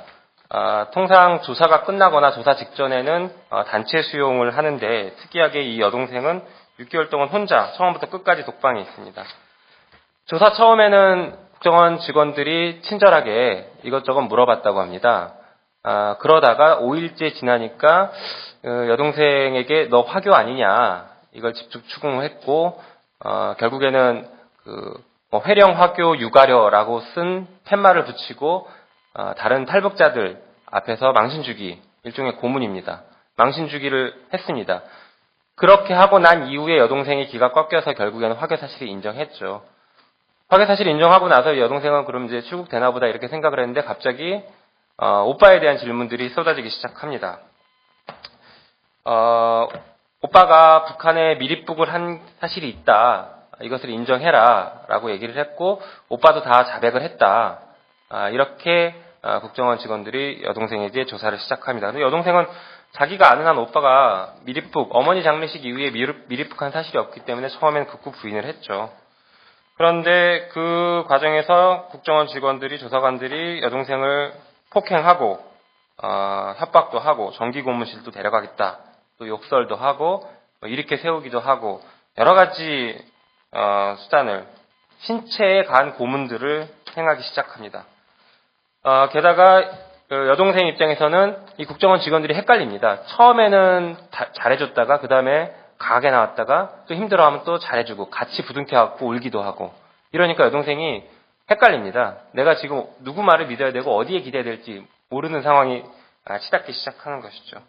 그러다가 결국에 오빠가 미립북했다라는 사실을 인정을 합니다. 그게 오빠를 위한 길이라고 설득하니까 인정을 합니다. 그 이후에 어마어마한 일들이 벌어집니다. 그러면 오빠가 미립북해서 뭐를 했겠냐? 간첩행위를 했다. 이런 질문이 쏟아졌고 여동생은 그렇지 않다라고 강력하게 부인했지만 여동생이 선택할 수 있는 유일한 길은 오빠가 간첩이 맞다라는 진술을 하는 것밖에 없는 상황에 치닫습니다. 말씀드린 것처럼 계속 폭행이 있었고 참고로 여동생 입장에서는 북한에서 나고 자라서 생활했던 사람이 대한민국에 들어왔기 때문에 국가기관에 대한 공포심이 있습니다. 그리고 중앙합동신문센터에 내가 언제 나가는지를 전혀 모릅니다. 우리는 지금 법률을 보기 때문에 180일 알지만 전혀 모릅니다. 내가 여기서 진술 제대로 안 해주면 평생 여기 있을 수도 있겠구나. 이런 공포심에 휩싸이는 거죠. 그런데 그런 공포심에 휩싸여 있는 여동생에게 야, 네가 자백을 하면 오빠랑 너랑 한국에서 살 수 있게 해줄게. 김현이 또 한국에서 살고 있다. 뭐 이런 사례를 들어가면서 설득을 합니다. 그러다 보니까 여동생 입장에서는 그 구원의 손길을 잡지 않으면 달리 방법이 없습니다. 그렇기 때문에 허위 자백이 나오기 시작한 것이었죠. 결국에 허위 자백, 상당히 구체적인 진술들이 나오는데 그 진술들이 나오는 과정은 뭐 영화 변호인에서 보셨던 것처럼 구체적인 진술을 계속 만들어줍니다. 그래서 질문을 길게 하고 장문 단답이라고 하는데 질문을 길게 하고 답을 짧게 예라고 하면 그게 조서에는 바뀌죠. 질문은 짧게 하는데 여동생이 아주 구체적인 진술을 한 것으로 바뀝니다. 이런 식의 조사를 하다 보니까 여동생의 허위 자백은 매우 구체적이고 신빙성 있는 것처럼 보이게 나옵니다. 뭐 어찌되었든 간 여동생이 그 이후에 중앙합동신문센터에서 인신구제 청구라는 제도를 통해서 중앙합동신문센터에서 간신히 나오게 됐고 나는 허위 자백을 했다. 국정원에서 중앙합동신문센터에서 나는 고문을 받았다. 이런 양심 선언을 합니다. 여기까지는 이제 여동생의 주장이었습니다. 피해자의 신빙성 있는 주장이었고 피해자 여동생은 법원에서 증인으로 출석해서 지금 말씀드렸던 이런 사안들을 모두 다 증언을 했습니다. 이런 여동생의 증언에 대한 법원의 판단은 1심과 2심이 달랐습니다. 1심에서는 여동생이 굉장히 자유로운 상태에서 증언을 했다. 그래서 여동생의 진술 자체는 임의성이 있다. 그러나 여러 가지 다른 객관적인 증거들이랑 비춰보면 믿을 수가 없다. 이런 판단을 했습니다. 그래서 많은 비판을 받고 있었는데요.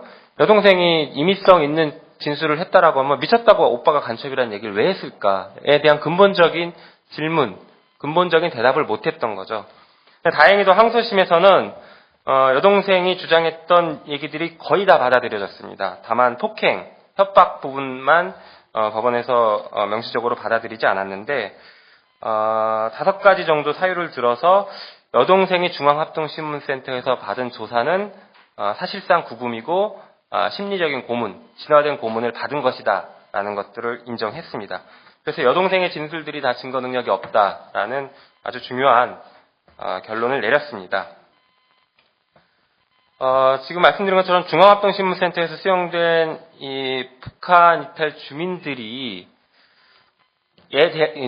주민들에 대해서 기존 법원은 강제적인 구금이 아니다. 본인이 신청해서 들어갔기 때문에 자발적이고 본인의 승인 또는 양해, 동의 이런 것을 통해서 들어갔기 때문에 구금이라고 전혀 볼 수 없다. 이렇게 판단을 해왔는데 항소심 법원에서 그게 아니다. 이게 실질적인 사실상 구금이 될 수 있다. 이런 판단을 해주었습니다. 그리고 북한 이탈 주민 입장에서 보면 이게 내가 들어가서 보호 신청을 했기 때문에 거기 지금 들어가 있는 건데 보호 신청을 철회하고 나올 수 있을까? 그 나올 수 있는 자유가 있을까? 법원은 자유가 있다라고 하지만 실제 국정원 직원은 아니다, 나갈 수 없다, 철회할 수 없다 이렇게 얘기를 하고 있습니다. 그리고 탈북자들 입장에서도 내가 보호를 철회하고 다시 외국으로 나간다, 상상도 할 수 없는 일입니다.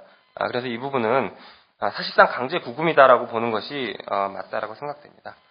그리고 중앙합동신문센터의 문제점 여러 가지 나와 있는데 법적 근거가 없다라는 부분은 아까 자세히 말씀하셨습니다. 그리고 이제 저는 조사 기간이 무한정 확대될 수 있다라는 것을 좀 강조해서 말씀드리고 싶습니다. 법령상으로는 180 이내에 조사할 수 있습니다. 그리고 여기까지는 다 아는 이제 많이 알려진 건데 그 다음에 30일 이내에 조사가 끝난 이후에 30일 이내에 보호 결정 여부를 할 수 있습니다. 그런데 시행령에는 공교롭게도 30일 이내에 보호 결정을 할 수 없는 부득이한 사유가 있을 때에는 그렇지 아니할 수 있다라는 규정을 두고 있습니다. 그 규정에 의해서 국정원장은 무한정 늘릴 수 있는 것입니다. 제한 장치가 없습니다. 30일 동안 보호 결정 못했는데 한번 연장하자. 한 번 연장이라는 개념도 없습니다. 그냥 보호 결정할 수 없으니까 계속 조사한다. 이게 가능한 것이죠. 이게 법적으로 아주 큰 문제가 있는 것입니다. 그리고 조사를 빙자한 수사가 계속 이루어지고 있다는 것 지적하고 싶습니다. 제가 내놓고 싶은 해결책은 크게 하면 지금 현 제도 하에서의 해결책과 입법론적 해결책을 좀 나눠봤습니다. 지금 현 제도 하에서는 외부와의 접견, 변호인 접견 이런 것들을 보장을 해야 된다는 것과 가족의 면회 굉장히 중요합니다. 북한 이탈 주민이 중앙합동신문센터에 있다는 걸 아무도 모릅니다. 북한 사람 당연히 모를 것입니다. 남한에 있는 가족이 없으면 그 사람이 거기 있는지 모릅니다. 그래서 몇 년 전에 거기서 자살했던 사람이 한 명 나왔는데 몇 개월 동안 이 자살했던 이 사람이 죽었는지 아무도 몰랐던 것이죠. 이런 문제들이 발생하는 것입니다. 이 사람이 거기 있는지를 아무도 모르기 때문에. 그리고 조사가 완료되면 즉시 퇴소할 수 있도록 해야 됩니다. 거기 한 달 정도 데리고 있을 이유가 없습니다. 그리고 조사를 위해서 독방 구금을 하고 있는데 조사를 위해서 독방 구금을 할 필요가 없다라고 생각됩니다. 나이 어린이들도 독방 구금을 한다라는 얘기까지 들리고 있습니다. 결과적으로 이런 것들을 외부에서 특히 국회에서 통제할 수 있는 방안이 시급하게 마련되어야 될 것 같습니다. 입법론적 해결책으로는 지금 말씀드렸던 이런 모든 문제점들을 법률에 다 명시해야 됩니다. 그리고 탈북자의 보호 결정 여부를 하는 것을 그리고 기초조사를 하는 것을 국정원에서 할 것이 아니다. 지금 현행은 통일부이기 때문에 통일부로 가든지 아니면 법무부로 가든지 다른 정부 부처로 가야 된다고 생각됩니다. 왜냐하면 그래야지만이 조사 과정이 공개가 될 수가 있고 향후에도 어떤 조사가 이루어졌는지 어떤 감시를 할 수가 있습니다. 지금 상태에서는 조사를 받았던 본인도 자기가 조사받은 조서를 열람할 수가 없습니다. 철저하게 지금 보안으로 막혀 있는 것이죠. 이런 문제점들을 해결할 수 있도록 입법론적인 해결책이 필요하다고 생각하고 마치겠습니다. 네. 실태를 조금 더 리얼하게 말씀해 주셨고 조사 기간을 지금 180에서 90일로 줄이겠다는 개선안이 나와 있는데 금방 김 변호사님 말씀하시는 거 보면 조사 기간 줄이는 것은 최소한의 조치밖에 안 되겠군요. 얼마든지 연장이나 확대가 가능하고 특히 화교인 경우에는 훨씬 더 정교하게 처리를 할 수 있기 때문에 뭐 여러 가지 좋은 시사점 주셨고, 현행 제도하에서의 해결책과 입법론적 해결책 두 가지를 말씀해 주셨어요. 이건 굉장히 많은 도움이 되겠습니다. 다음에 건국대학교 법학전문대학원 이재성 교수한테 여러 가지 법적인 해석을 좀 드려야 되겠는데, 이 원고를 굉장히 잘 써주셨어요. 그러나 시간이라는 우리가 굴레를 벗어날 수 없기 때문에 좀 발표를 시간 안에 부탁드리겠습니다. 참, 이재성 교수는 못 오셨구나. 그러면은, 바로 마이크를 서강대학교 이호중 교수님한테 넘겨드리겠습니다. 네, 저는 전공이 형사법이라서, 제 전공과 연관되는 범위에서 주로 이 조사와 수사가 이제 중첩되어 있는 문제를 어떻게 해결할 거냐면 요거에 대한 거를 중심으로 좀 말씀드리려고 합니다. 그 문제점이라고 제가 앞에서 쓴 거는 좀 부분적으로 중복되는 내용도 있습니다. 기본적으로 이제 법적 성격은 합동신문센터 수용 조사의 법적 성격은 기본적으로는 법에 따르면 행정조사이죠. 물론 이제 수사가 중첩된다는 건 이제 별개의 문제이고, 근데 행정조사라고 하는 거로 또 다 허용될 수 있는 것도 아니고, 행정조사도 이게 국민의 기본권을 침해하는 경우에는 법치주의적 통제를 받아야 되는 건 당연한 이야기니까요. 적법 절차 비례성 원칙, 그래서 이제 조사 절차에 관한 법적 근거 없다는 지적엔 저도 전적으로 동의를 합니다. 근데 제가 이제 중요하게 강조하고 싶은 거는 그 행정조사는 목적 구속의 원칙이라고 하죠. 그러니까 조사 목적에 비추어서 필요한 범위에서 최소한도의 조사에 그쳐야 한다라고 하는 원칙입니다. 그러니까 북한 이탈주민보호법 1조를 보면 신속히 대한민국에서 적응 정착하는 데 필요한 보호 및 지원에 관한 사항 이렇게 돼 있어요. 그러니까 기본적으로 북한 이탈 주민에 대해서 이런 보호 조치를 한다, 합동신문센터에 수용해서 조사를 한다라고 하는 것은 이 북한 이탈 주민이 맞느냐, 그 다음에 정착할 의사가 있느냐 하는 것을 확인하는 것으로 충분합니다. 근데 그 이후에 여러 가지 지원 제도를 계속 가져가는 거는 별개의 문제고, 조사 절차는 단순화할 필요가 있고요. 그래야 목적 부합의 원칙에 맞는 거고, 근데 현재는 수사 목적으로 사실상 활용하는 거기 때문에 이건 행정조사라고 법적 성격을 말한다 하더라도 현재의 관행이 정당화될 수 있는 건 절대로 아니죠. 목적 부합의 원칙에 위배되는 상황이라고 봐야 할 것이고, 사실상 또 현재 앞에서만 발제하신 분들 다 말씀하셨던 것처럼 합동신문센터 수용이 사실상 구금이잖아요. 강제구금이기 때문에 결국 이제 강제수사의 문제로 또 귀착될 수밖에 없다라고 보이는데, 우리 법원의 기본적인 태도는 합신센터 수용을 행정조사를 위해서 당사자의 동의하에 수용되는 거다라고 해서 이제 형사상의 구금은 아니다라고 하는 그런 기본적인 입장은 가지고 있는 것 같고, 다만 이제 그 수사에서 필요한 피의자 신문조서나 참고인 진술조서를 받았을 때는 적법 절차, 소송법상의 규정들을 지켰느냐 이걸 가지고 이제 증거 능력 문제로 다루는 그런 식의 태도를 좀 보여주고 있는데요. 유우성 씨 사건의 항소심에서도 이제 문구 자체는 국정원이 이런 합심센터 수용해서 신체의 자유를 제한하고 하는 거를 좀 남용했다라고 하는 식의 이유는 됩니다. 그런데 이제 그렇다고 해서 이게 위법 수집 증거라고 보진 않았거든요. 그러니까 그렇게는 안 보고 다만 전문 증거에서 이제 특신 상태를 부정하는 방향으로 활용을 했단 말이에요. 이제 이렇게 간 거는 결국 합심센터 수용 자체를 법원이 정면으로 이게 헌법에 위배된다라고 하는 논거를 가지고 가지 않는다는 근본적인 한계를 좀 갖고 있다고 보고요. 저는 그래서 기본적으로는 합동신문 문제를 해결하는 데 있어서 가장 초점은 결국 영장 없이 구금하고 강제 수사가 이루어지고 있다라고 하는 이 현실을 어떻게 개선할 거냐, 여기에 초점을 좀 맞춰서 봐야 할 거고, 대법원이 동의를 받아서 이제 조사를 위한 수용이니까 강제 구금이 아니다라고 말하지만 앞에서 김영민 변호사께서도 이야기한 것처럼 그 동의해서 철회하면 바로 강제 출국당하는 건데 현실적으로 보호 신청을 한 사람들한테 이거는 선택지가 아니죠. 현실적으로 존재하는 선택지가 아니잖아요. 그러니까 그런 면에서는 동의라고 하는 건 동의를 받았다라고 하는 식의 논리는 이제 허구적인 거고 무의미한 논리라고 볼 수밖에 없고요.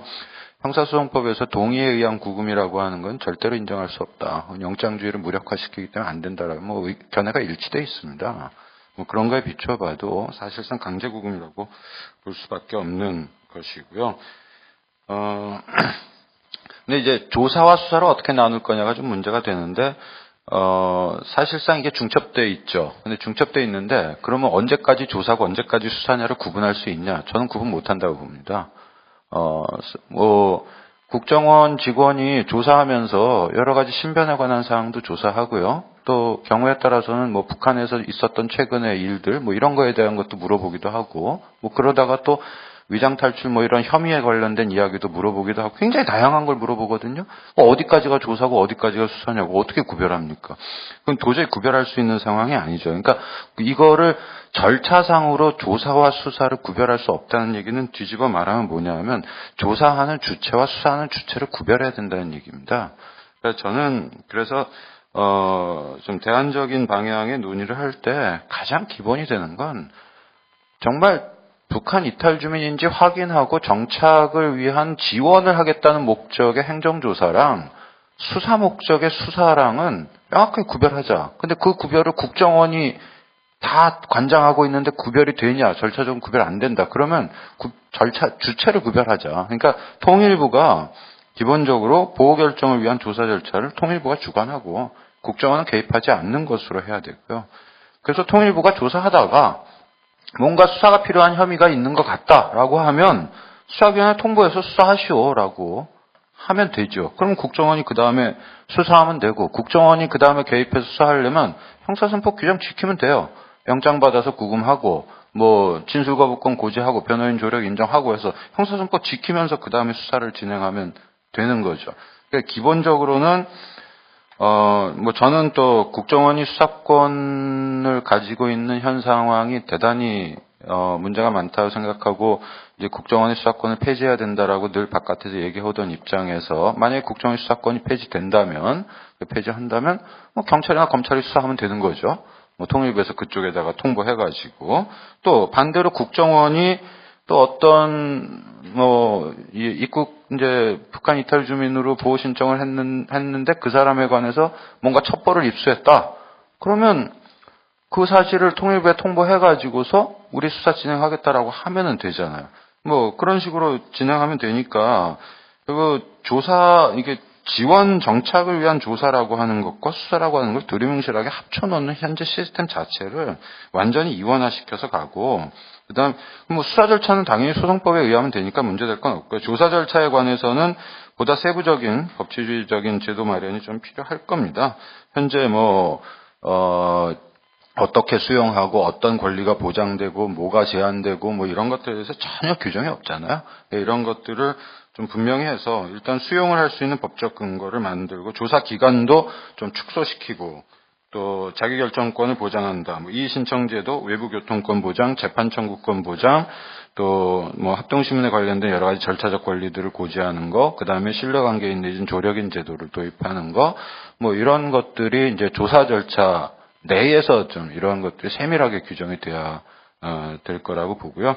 기본적으로는 수사와 조사를 분리시키고 이 조사 절차에 국정원이 수사기관이 개입하는 거를 근본적으로 차단하지 않으면 이 합동신문센터의 문제는 도저히 해결할 수가 없다라고 생각하고 있습니다. 네, 이상입니다. 네, 고맙습니다. 근본적인 문제 제기를 해 주셨는데 좀 숙제가 점점 눈덩이처럼 커지는 것 같다 하는 느낌을 주시네요. 다 맞는 말씀인데 하여튼 고민입니다. 그러면 순서를 조금 바꿔서요. 지금 조사인지 수사인지 잘 모르겠지만 하여튼 조수사의 그 주체 문제도 나오고 뭐 통일부도 거론되고 법무부도 거론되고 그러는데 먼저 통일부 이 박 과장님 얘기를 좀 먼저 듣고 장 변호사님한테는 결론에 해당하는 토론을 좀 부탁드리는 게 좋을 것 같습니다. 일단 저희 정착지원 과장 맡고 계시는 박 과장님 마이크 받아주시죠. 예, 먼저 저희 북한 이탈 주민 문제에 대해서 항상 이렇게 관심을 가지고 도와주시는 신경민 의원님께 감사의 말씀을 드리고 또 제가 이 자리에 이렇게 참여해서 그동안 이 정착 지원의 문제가 사실은 국내 정착 지원 또 해외 체류하고 있는 탈북민의 인권 문제 이런 영역에서 논의가 되어 왔었는데 이제는 우리 탈북민인지 여부를 이렇게 조사하는 과정까지 확대돼서 논의가 참 다양화되고 있다는 그런 생각을 했습니다. 그리고 실제 이 정착 지원을 업무를 맡고 있는 담당자로서 또 무거운 책임감도 이렇게 느끼게 됩니다. 기본적으로 발제자님께서 이렇게 쭉 정착 지원의 영역을 이렇게 설명을 해주신 바와 같이 이 정착 지원 부분, 이 북한 이탈 주민의 정착 문제를 통일을 대비한 남북한 주민 통합을 위한 정책이라는 관점에서 마련해왔고 지금까지 이 남북관계 상황 또 정착 현황 상황의 변화에 따라서 지속적으로 개선해왔습니다. 그래서 지금까지 총 9차례 이렇게 개정을 한 바 있습니다. 지금 저희 정착 지원 제도는 국내 입국에서부터 이제 지역 정착이 이르는 전 과정에 우리 북한 이탈 주민들이 맞춤형으로 이렇게 정착 지원에 도움을 받을 수 있도록 그런 체계를 마련하고 노력하고 있습니다.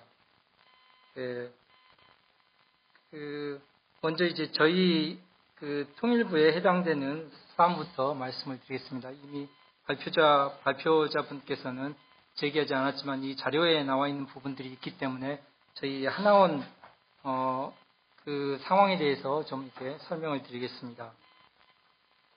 먼저 하나원은 우리 합심에서 탈북민으로 확인된 이제 북한 이탈 주민들이 하나원에 들어와서 약 3개월 동안의 이 정서 안정과 또 건강 회복 그리고 우리 사회를 이해하는 그런 교육 그리고 진로 지도, 직업 탐색 그리고 정착금 지급이라든지 가족관계 창설 그리고 주민등록 지원 또 임대주택 알선 등의 실제로 우리 지역사회에 정착하는 데 필요한 여러 가지 제도 안내와 또 기본 교육을 실시하고 있습니다.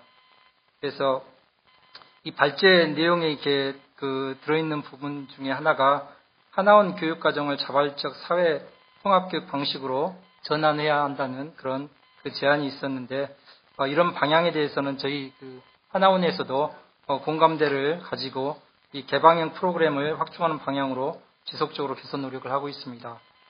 그래서 현재 3개월 약 400여 시간의 정규 교육 중 약 34%를 이제 현장을 직접 참여해보고 또 정부 부처라든지 민간 단체하고 협력을 통해서 실제로 다양한 교육 프로그램과 열린 교육을 이렇게 지향해서 사례라든지 또 참여식 수업 등으로 진행하고 있습니다.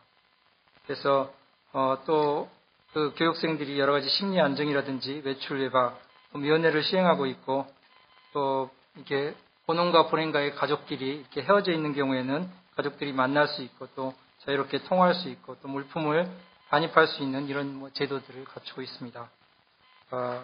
그렇지만 이제 하나원 교육생이 아직까지는 우리 대한민국 주민으로 등록을 하지 않는 상태이기 때문에 또 신변 안전 여러 가지 부분들이 있어서 합숙 교육이 불가피한 측면이 있습니다. 그렇지만 이런 부분들을 보완하기 위해서 저희들이 인권 교육이라든지 또 교육생 종합 만족도 조사 등을 통해서 교육 환경을 개선하고자 노력하고 있습니다. 그리고 이제 여기 제기하신 부분에 관련된 부분입니다.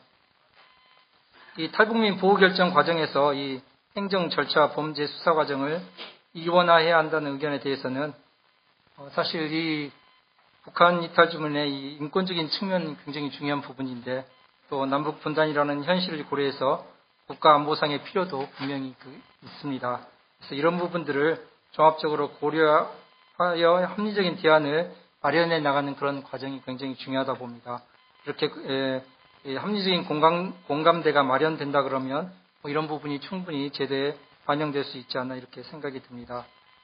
그리고 그 자료에 있는 부분입니다.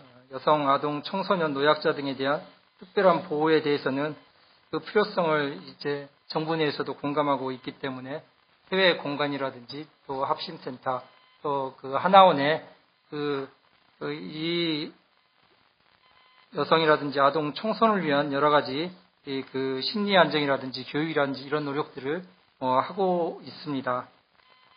예, 그리고 우리 의원님께서 이제 그 해당 기관에서 보고 받으셔서 그런 개선 방향에 대해서 몇 가지 이렇게 이야기를 해주셨는데, 저도 구체적인 사안은 아직 모르고 있지만은 이 북한 이탈 주민 보호센터에서도 현재 그 모든 방에 TV를 설치하고 또 여러 가지 환경을 개선하고 또 그 조사 기간을 단축하고 또 여러 가지 이런 개방형 조사실을 설치하고 이런 노력들을 하고 있는 것으로 알고 있습니다.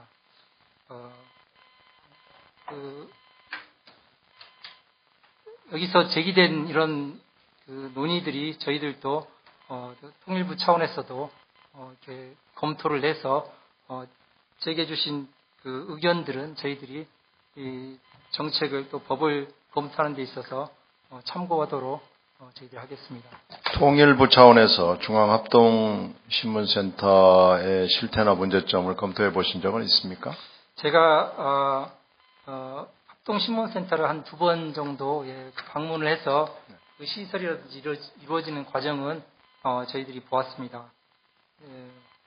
조사 과정이 굉장히 전문성이 요하는 그런 과정이고 또 조사의 구체적인 부분들은 저희들이 이제 접근이 제한되어 있기 때문에 관련된 시설 또 조사 과정 이런 부분에 대해서 저희들이 설명은 들은 바 있지만 구체적인 그 내역이나 이런 부분들은 그걸 이제 전문적인 그쪽에서 쓰는 용어로는 이제 진성 판단이라고 합니다. 그 진성 판단이 우리가 지금 다루는 문제가 진성 판단의 그런데요. 하여튼 관심을 가져주시고 자꾸 여러 토론자들이 지금 법무부와 통일부를 거론을 하기 때문에 저희도 입법 과정에서 좀 검토를 해보도록 하겠습니다.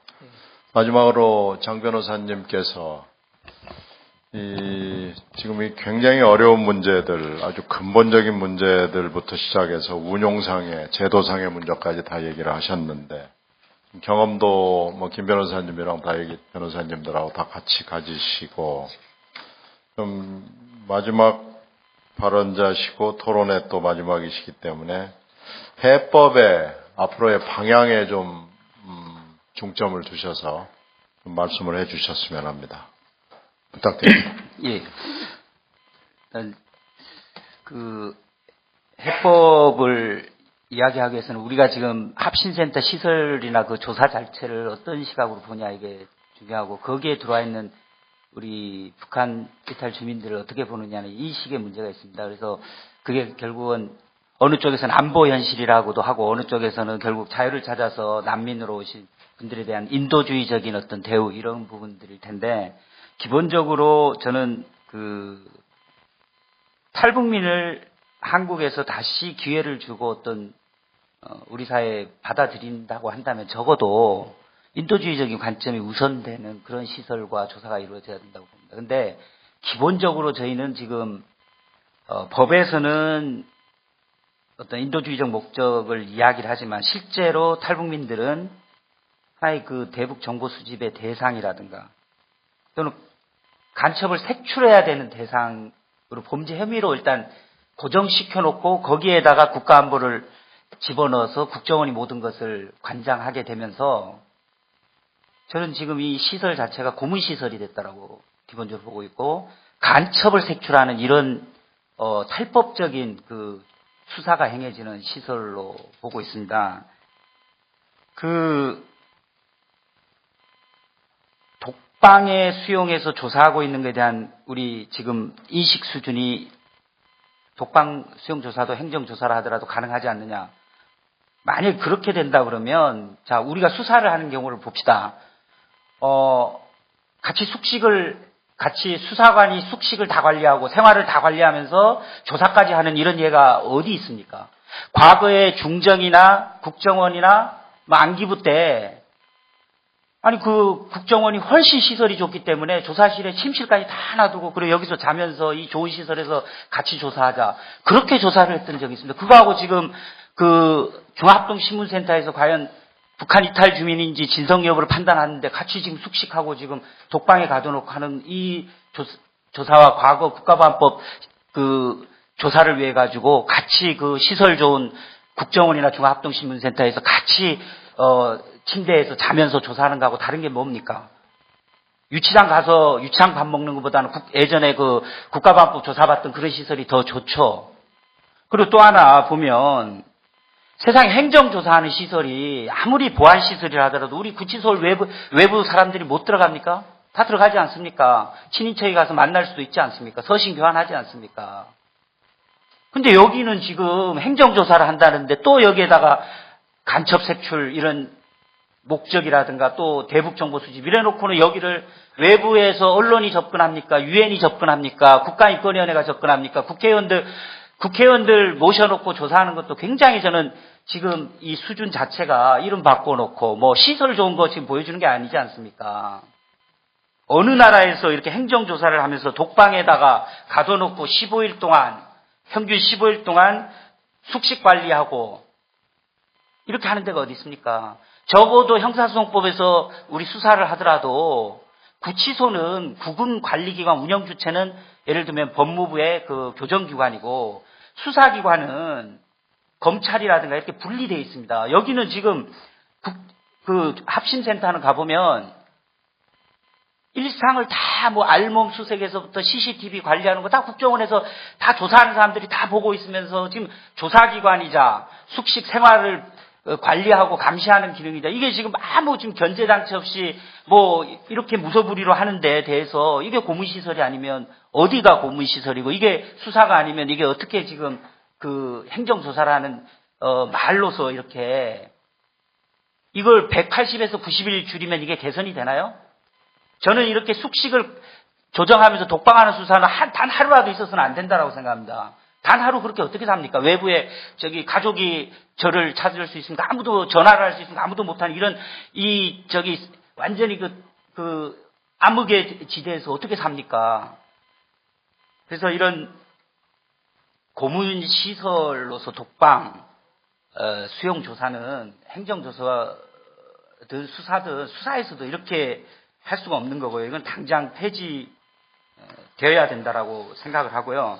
그 다음에 국정원이 진짜 간첩을 잡고자 한다면 다른 방식으로 해야지. 여기 왜 행정조사를 가지고 자꾸 간첩이 들어오는 걸 전제해서 자꾸 간첩 얘기를 합니까? 이거는 북한 주민들을 자본주의 사회에 와서 자유를 찾아서 오신 분들을 다시 한번 기회를 주는 인도주의적 시설이고 그와 관련돼서 다른 그 어떤 수사가 필요하다든가 이런 건 여기서 우리가 얘기를 할 필요가 없어요. 그거는 다른 차원에서 해야지. 왜 자꾸 조사와 수사를 마치 조사 명목으로 여기 간첩이 들어올 수 있다 이러면서 자꾸 그걸 인도주의적 관점에서 포용하고 뭔가 지원하고 보호해야 되는 절차에 자꾸 이 간첩 색출이라는 이런 이상한 범죄적 혐의자로 보면서 그러면 도대체 탈북민들이 여기 와서 어떻게 정착을 할 수 있고 무슨 그 의심과 감시의 대상이 돼서 뭘 가지고 이 자본주의에서 새로운 기회를 찾고 뭘 배우겠습니까? 그래서 정말 이런 탈북민들을 인도주의적으로 받아들이고자 하는 이런 목적을 우선시하는 시설 그리고 이 시설 운영은 지금 국가정보원이 하등 개입할 필요가 없습니다. 국가정보는 제가 국내 수사권, 간첩 수사권 인정한다 하더라도 여기에 바로 개입할 필요도 없고 여기는 그 인도주의적 목적에 맞는 범위 내에서 운영 주체와 조사도 그에 맞게 개방형 시설에서 뭐 통일부가 될지 법무부가 될지 충분히 외국인 출입국 관리에 관련된 그런 조사와 마찬가지 그런 절차로 또는 난민법이 인정하듯이 변호인 조력권도 보장해 주는 가운데 여러 가지 불복 절차, 이 절차도 가질 수 있고 이런 차원에서 시급히 개선돼야 된다라고 저는 보고 있습니다. 예, 뭐 전 독방구금 조사는 이 고문이다. 이거 폐지해야 되고 합신센터는 그 목적에 맞게 새로운 조사와 운영 주체로 특히 국정원이 여기 개입할 하등의 필요가 없다라는 점 말씀드리고요. 예, 뭐 지금 사건들과 관련돼서 하나만 얘기 드리겠습니다. 지금 우리 사회가 정상적으로 저는 적법 절차라든가 보장이 되려면 계속 우리는 의심을 합니다. 예를 들면 최근에 무죄가 된 홍모 씨 사건에서도 마치 저희가 위법 수집 증거 배제 적법 절차를 주장하니까 진짜 간첩인데 어떻게 간첩인데 진술 거부권 때문에 무죄가 나왔다. 그러니까 이 판사들이 바보다. 뭐 공안 전담부를 재판부를 신설해야 된다. 어떻게 논의가 이런 방향으로 흘러갈 수 있는지 저는 참 기가 찹니다. 오죽했으면 이런 고문시설에서 허위자백이 이렇게 간첩이 조작되어 있는 거 이렇게 밝혔으면 좀 반성을 해야 되고 개선점을 찾아야 되는데 오히려 거꾸로 마치 뭐 변호인들이 정말 조력이 필요한 사람들한테 도와준 걸 가지고 뭐 이상한 뭐 진술 번복을 시켰고 거기에 또 부안에도 한 종부 판사가 이렇게 해가지고 우리 사회가 언제 인권 옹호를 하고 언제 이게 상식을 갖추는 사회가 될 수 있겠습니까? 그래서 어떻게 이 한국 사회에 지금 지배하는 어떤 전도된 가치관, 인식의 어떤 전도된 이런 문제들이 지금 우리 사회의 가장 어떤 한복판에 있고 앞으로 우리 사회에서 문제 해결할 때 바로 이런 것들이 저는 분단의 비극이라고 보고 있고요. 이 문제도 역시 남북한 관계 개선이라든가 평화통일의 관점에서 우리가 뭔가를 풀어가는 게 아니라 여전히 분단, 적대, 어떤 냉전적 잔재하에서 모든 문제를 바라보고 그런 과정에서 그걸 기득권을 계속 유지하려고 하는 이 어떤 기관 또는 극우 보수적인 관점과 극우 보수 세력들이 정말 국회 권능도 하나 인정하지 않고 사법부도 견제력을 상실한 이러한 상황에서 정말 마음 놓고 조작해도 함부로 거기에 대해서 이의하거나 검증할 수 없는 이 우리 사회에 정말 이런 비겁하기도 하고 너무나 이 야만적이고 초보적인 어떤 상식도 통하지 않는 이런 걸 기반으로 해가지고 지금 국정원이 이렇게 날뛰고 있다, 나쁜 짓 하고 있다라고 보고 이런 바로 근본이 있기 때문에 저는 뭐 이런 부분조차도 남북 관계가 개선돼야 되고 나중에 되면 저는 그렇습니다. 이게 탈북자들도 북에서도 살아봤고 여기서도 살아봤고 미래에는 자기 고향으로 돌아갈 귀환권까지 인정되는 그런 좀 우리가 더 넓게 남북이 화해하고 통일한 사회로 가야 이런 문제도 좀 제대로 해결될 거라고 보고 바로 문제의 근원이 우리 분단, 냉전, 서로 의심하고 불신하고 서로 욕하고 이런 어떤 체제이긴 한다는 점에서 좀 그런 부분에 어떤 인식을 사회적인 분위기를 바꿔가는 것도 중요하다는 문제라고 생각합니다. 예, 이상입니다. 네, 고맙습니다. 장 변호사님이 클로징까지 다 해버리셔가지고 분단까지 다 말씀을 해주셨는데 지금 토론을 통해서 뭐 질문은 없었습니다. 다들 의견의 일치, 약간의 뭐 이제 여기 정도의 차이는 있지만 그래도 성 변호사님하고 신 변호사님 코멘트 하실 만한 혹시 빠뜨린 거 있으면 한 말씀씩 하시고 그리고 마무리하도록 하겠습니다. 누르시고. 장 변호사님께서 말씀하신 것처럼 인도적 차원에서 북한 이탈주민 보호법이 이제 마련됐다는 부분에 좀 주목을 해야 될 것 같습니다. 그러니까 이 법에서 보호 신청이라고 하는 것은 신청하지 않은 자를 배제하기 위한 것이 아니라, 그러니까 지금 어떤 대외적인 관계에서 북한과 한국이 어쨌든 각각의 국가로서 인정받고 있는 국제적인 관계에서의 문제를 어떻게 볼 것인가 해서 그 부분을 이제 외교적인 문제로 저희가 이제 풀었을 때는, 그러니까 마찰이 있기 때문에 보호 어떤 신청을 하는 그런 명목상의 어떤 그 근거를 내기 위해서 그렇게 마련한 걸로 저는 그렇게 알고 있습니다. 그러니까 학계에서도 그렇게 논의가 되고 있는 걸로 알고 있고요. 그래서 국가의 어떤 보호 의무 차원에서는 일단 국민이라면 누구든 상관없이 보호해야 되는 게 맞고, 그것이 이제 뭐 혐의자든 혐의자가 아니든 뭐 보호 신청을 했든 안 했든 다 인권적인 차원에서 마찬가지로 똑같이 동등한 대우를 받아야 되는데, 그 부분에 대해서는 그러니까 지금 사실상 법이 지향하고 있는 이념을 그러니까 제대로 구현하고 있지 못하는 게 저희 현실인 것 같고요. 예, 그러니까 더 나아가서는 장 변호사님 말씀하신 것처럼 어떻게 보면 지금 저희가 합신에서의 어떤 그 문제가 더 많이 이제 심각해지는 것이 우리 사회의 어떤 이념 문제나 이런 갈등이 더 깊어지는 것과 크게 무관하지는 않다고 생각합니다. 그래서 어떻게 보면 한국 사회도 힘들지만, 그러니까 뭐 북한 사회도 힘든 거니까 서로 간에 그 냉전이 있는 상황 속에서는 서로 고통스러운 건 마찬가지고요. 이 부분을 좀 더 이제 뭐 지금 여러 가지 시도로 이제 화해의 어떤 그런 부분들로 이제 지금 국가에서도 그런 노력들을 하고 있는데, 근본적으로는 그런 이념주의적인 어떤 그런 것들이 지향되고 서로 간의 어떤 화해의 어떤 무드 속에서 그러니까 인권을 정말 구현하는, 그리고 말씀하신 것들 정말 공감을 하는 게, 같은 법조인이 보기에도 이건 그 사람이 간첩인데 뭐 절차상의 문제가 있어서만이 아니라 분명히 그 부분에 이제 실체적인 부분도 저희가 문제가 있다고 판단을 했기 때문에 같이 지원을 하고 이러는 것이지, 그분이 참 많이 외부에 알려질 때는 왜곡돼서 알려진 것 같아서 그 부분이 참 안타까웠습니다. 예, 이상입니다. 합신센터 개혁 조치라고 나온 그 조치들이 상당히 좀 불만족스럽고 또 어찌 보면 좀 위험하다고까지 좀 생각이 됐는데, 제 발제문의 그 영장 실질 심사 단계에서 그 국선 변호사 그 선정하는 제도가 그게 악용되고 있다는 부분을 제가 썼습니다. 이게 마찬가지로 인권 보호관이 있다는 그 한 명 이제 여성 변호사님 한 분을 인권 보호관으로 설정을 했는데, 예. 제대로 인권 보호에 대한 조력은 받지 못하면서도 실질적으로 어떤 구체적인 사건이 문제가 됐을 때 그 인권 보호관이 있었다는 것 자체만으로 그 국가가 완전히 면죄부를 얻는 그런 상황, 그 상황이 벌어질까봐 저는 사실 그게 제일 상당히 그 마음에 걸립니다. 그 개혁 조치 중에서도. 그래서 될 수 있었으면은 입법을 하실 때 이 부분에 대해서도 좀 고려를 좀 해주셨으면 합니다.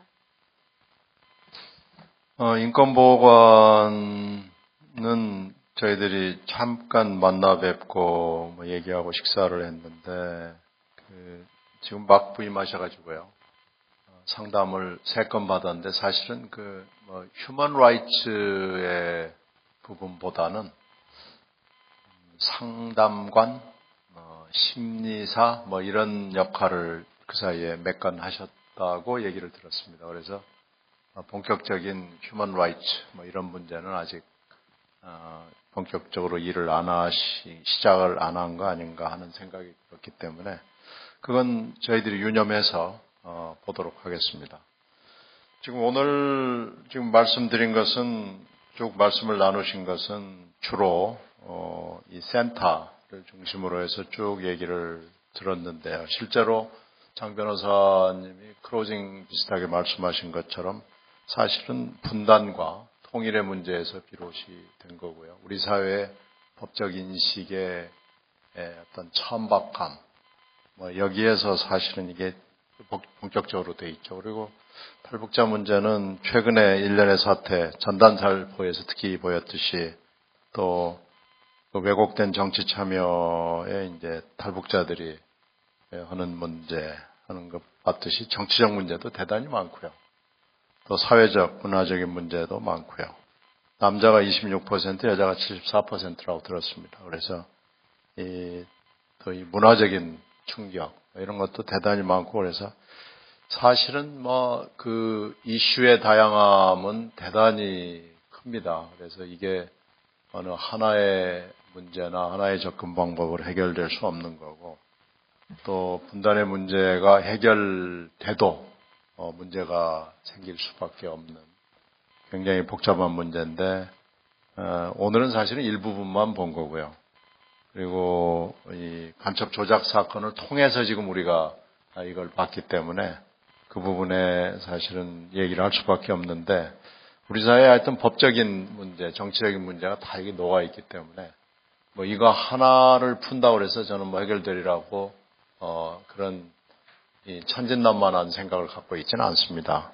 다만 하여튼 이 문제 하나라도 좀 고리를 풀면 조금이라도 더 좋아질 수 있는 고리가 되지 않을까라는 기대를 가지고 있고, 여기에 이제 분단과 인권, 안보와 인권이라는 문제로 확대가 되고, 이게 통일의 문제로, 외교적인 문제로 다 좀 확산이 됐으면 하는 기대가 저희한테 있습니다. 오늘 말씀해 주신 것을 녹여가지고 법안으로 녹일 것과 제도 개선을 할 것과, 근데 근본적인 문제를 또 여러 가지, 특히 이 교수님이 제기하신 문제 같은 건 아주 굉장히 근본적인 문제고, 이게 영장 없는 구금이다라고 개념 규정을 해주셨기 때문에 저희들이 이 법에서 해결할 수 있는 문제인지 저는 잘 모르겠습니다. 그러나 하여튼 열성을 다해서 풀어볼 수 있도록 노력을 하고 이 문제를 결국은 탈북자 문제 전체 통일의 문제로 확산되기를 기대해 보겠습니다. 계속해서 도와주실 걸 다시 한번 요청드리면서 오늘 저희들이 인사말 빼고 나면 2시간 안 했습니다. 한 1시간 35분쯤 했는데 나올 얘기는 거의 다 나온 것 같아서 그 사이 몇 년 동안의 노력에 저희들이 다시 경의를 표시하면서 오늘 고마움 다시 전합니다. 이상으로 마치도록 하겠습니다. 고맙습니다.